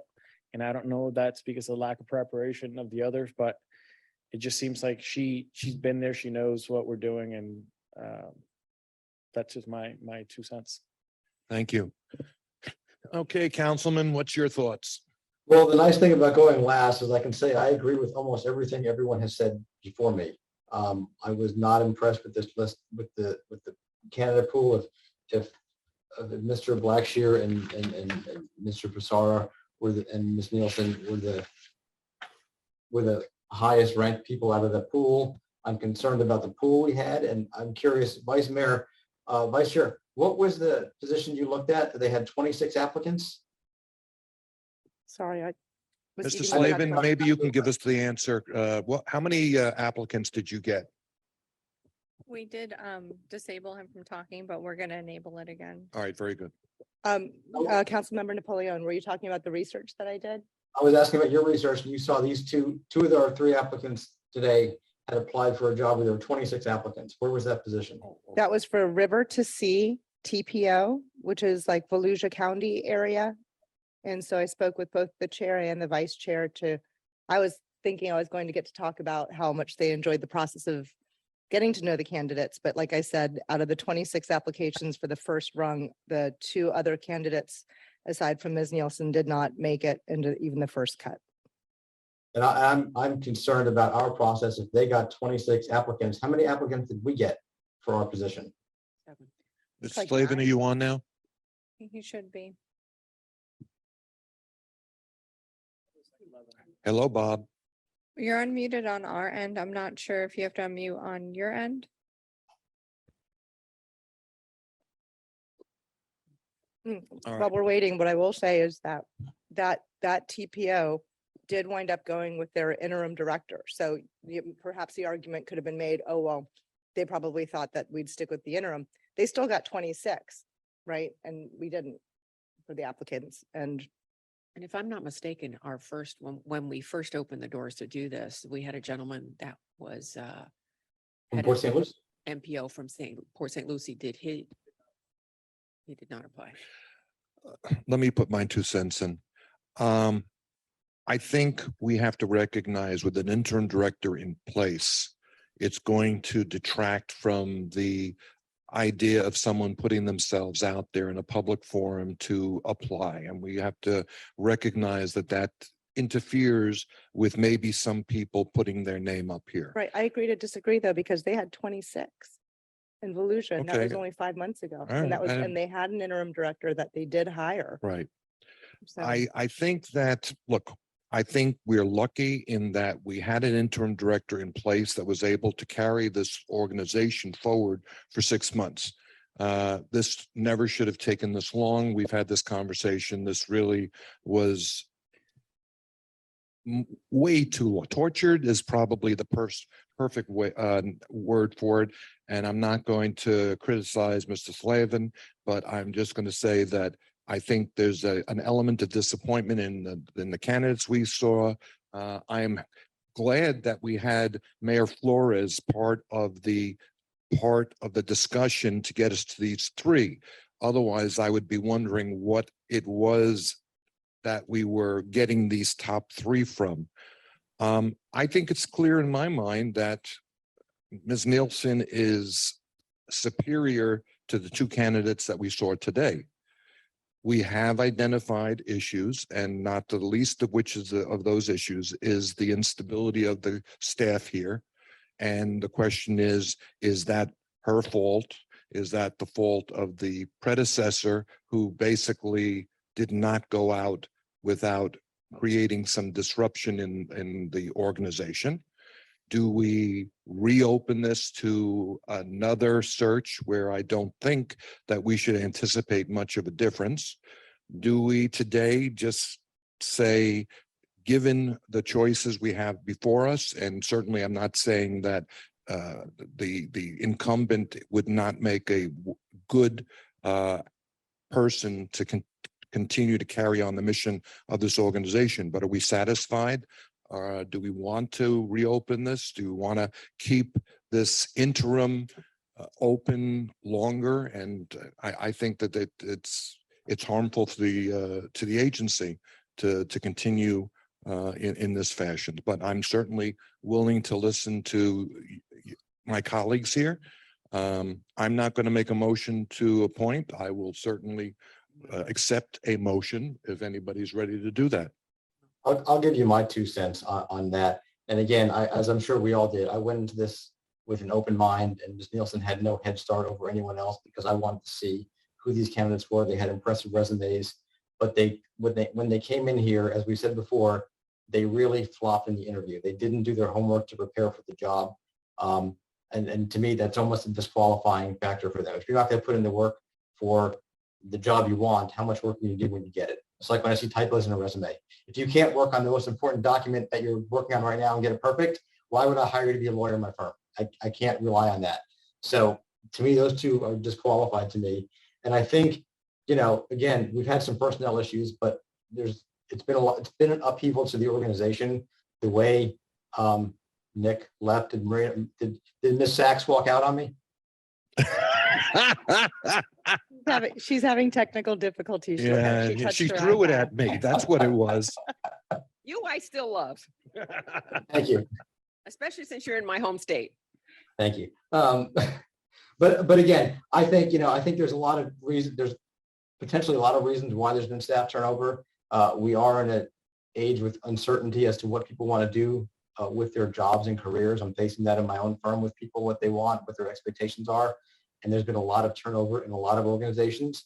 So I'm not going to put that all on Ms. Nielsen's plate, but I do think it's a disservice to us to keep this as an interim position and keep it open indefinitely, since these were the best candidates we got, and I wasn't impressed by the outside candidates. So I think the best interest of the organization is to move forward and recommend to the full board that we make Ms. Nielsen the permanent executive director and hope that she continues to grow into the job. I have a motion by the councilman. Do I have a second? Second. I have a second by Mayor Flores. Let's continue to discuss it. I am impressed by the list of items that the interim director gave to us today. Certainly, I think that we can all agree that she has not just been a placeholder. She's not just kept the lights on. I think the staff issues certainly are not entirely of her doing. I'm sure that there are issues that she is going to have to address. I think team building is something that is critical to this organization. I think the HR issues are something that's critical to this organization, and we're going to address that with an RFP to bring in an HR specialist. I think that the current incumbent, Ms. Pierce's decision to depart momentarily is just another signal that we need to look at what's going on here as far as building a team again. If we go forward with Ms. Nielsen, which I am going to be in agreement with that motion, I think that we have to work with her and ensure that the team that we build here can work together, because it's, no man or woman is a mountain. This organization has to continue to prosper, whether it's with this incumbent or with the next one. And we as electeds know that our seat will be filled by someone else someday. So I think for the good of the organization, it's been on hold now for 6 months. I'm going to agree to vote for the motion to offer a employment contract to Ms. Nielsen. Any other discussion? Seeing no discussion, I am going to call a vote. All in favor of offering a contract to Ms. Nielsen, raise your hand. All right, we have a 4 votes to 1. I don't think, Go ahead. No, yeah, you're off again. I don't think this process was done well. And to give Valerie the nomination as as the best of the least is not a way to do this. And if another agency can get 26 applications and have an interim director, something was wrong with this process. So while I have nothing against Valerie, that is not what I'm saying. This was a bad process. And I don't think the job was done well. And the fact that we only had 7 people apply for this position, it's a debacle. And I don't feel comfortable moving forward in the way we are now. Okay. Right. And I think when we recommend this to the board, I think you need to bring that forward and let, I can't hear you when you sit back in the microphone. I would love to hear you. I have had a target on my back since I became a county commissioner, so it's fine if I have to take more slings and arrows for this one. and we're not saying you're taking slings and arrows, and none of us are jumping for joy with the process. If I may. Yeah. I think there's a couple of things here at play, and I had this discussion with Mr. Slavin, because I haven't been happy with this process. I've made him known here in multiple meetings. It started off with they couldn't get a hold of me. I mean, how can they not get a hold of me? I mean, it's public information. Pretty easy to find my phone number online. You literally Google me and it comes up. But there has been, and this is something that Mr. Slavin has expressed to me personally, and I know he's trying to be a better man by never saying it, but I'm going to say it. There's been an undermining by the staff that has happened through this process that we haven't even discussed here. I think some of us up here know. And I think if you've been tracking and you've been following the meetings, you can tell there's something at play. So I think that may have, and I think this is the point that Mr. Slavin got to. If you've been tracking this position, you know there's been internal issues and the staff leaving and whatever's happening. I think it's all at play here. And the reason that we only got, I believe it's 11 candidates. I think we invited 7. I think that's, some people got eliminated for whatever reason. So we interviewed 7. These 3 were the ones that raised, surface to the top. I think we have to, the reason we didn't have 20 something candidates, I think it's because of what's transpired since the last person left. That's my opinion. So we did get Mr. Slavin online. Mr. Slavin, how many total applications were received, please, sir? Bob, are you there?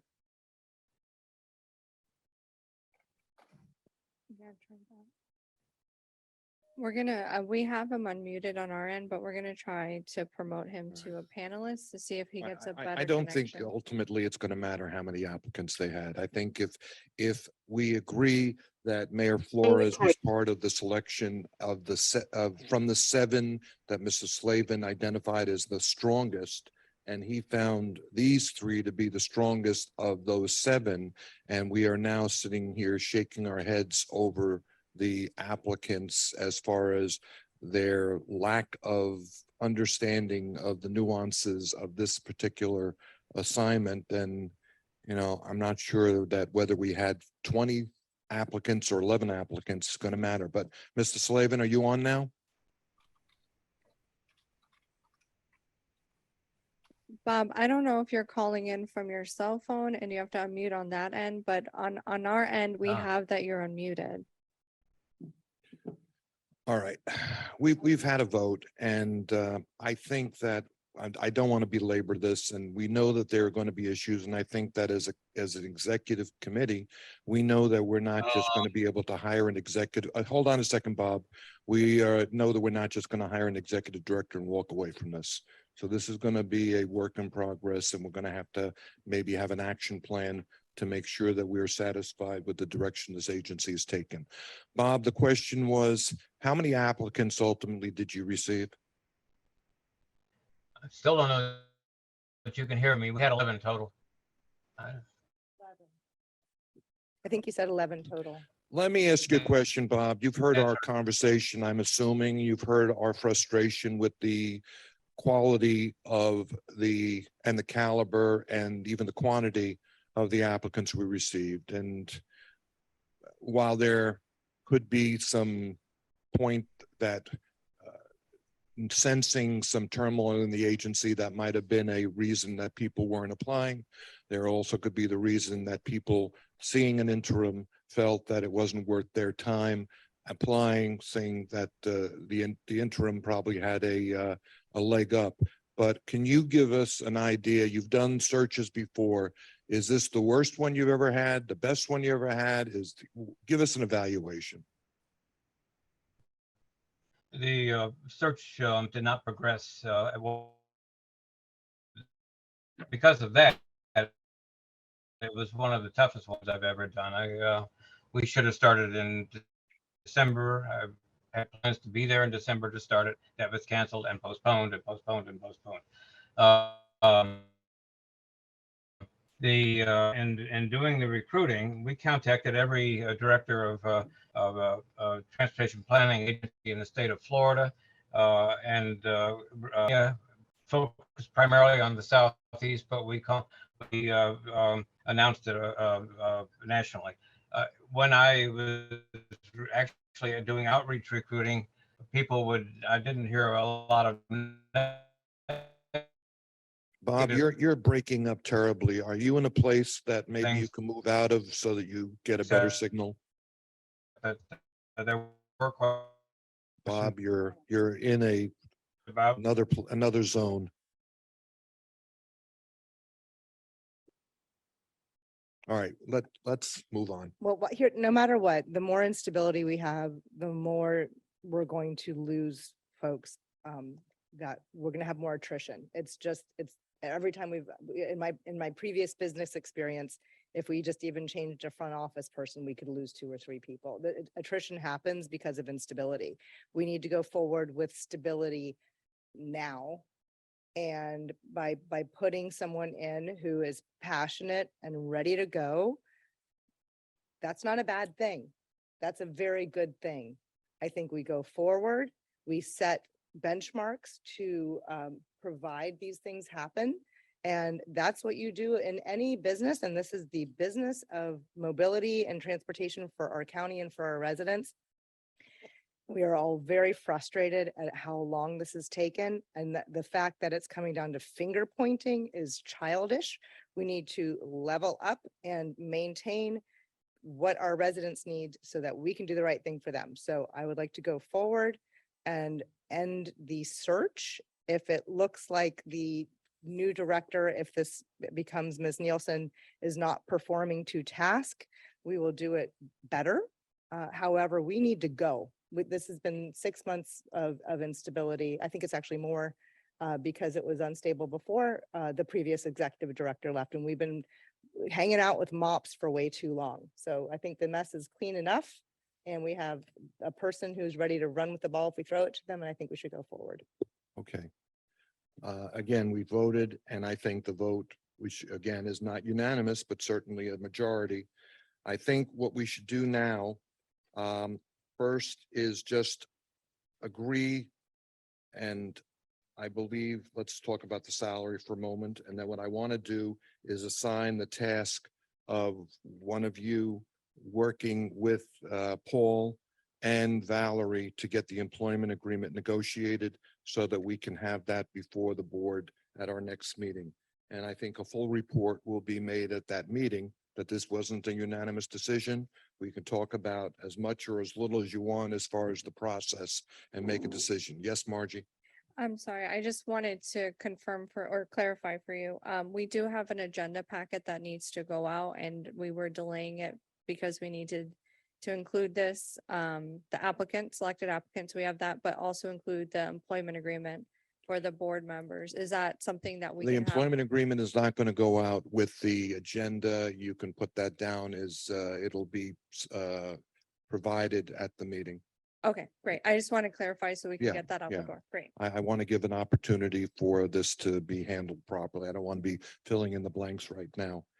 All right, we have a letter here from Mr. Slavin dated May 25th, and where he says the desired salary for Ms. Nielsen is $183,750, which would be a base of 175, a COLA for fiscal year 2023 of 5%, deferred 13,750, salary and additional benefits would make it 197,500. Comparing that to the former executive director, his departing salary was 215,725 all in. So I personally don't see any problem with those numbers. Willing to hear any discussion with respect to that. Seeing no discussion on that, nobody raising a hand, can I have a motion to approve the desired salary as will be incorporated into the employment agreement? So moved. I have a second. I have a second by Mayor Flores. All in favor, all opposed. Do I have one opposed? I have one opposed. So we have 4-1, one opposed, and Marino being the opposition on that one. All right, I am going to make an executive decision unless I'm overruled, and ask my vice chair to take charge of the employment agreement and to work with with Paul and with Valerie to get this negotiated and have a final agreement that will be on our desk at the next meeting. Consider it done. Okay, anybody have a problem with that? Okay, good. Thank you.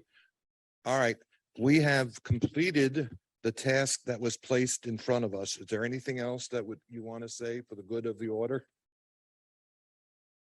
All right, we are adjourned. Thank you, everybody. Bye.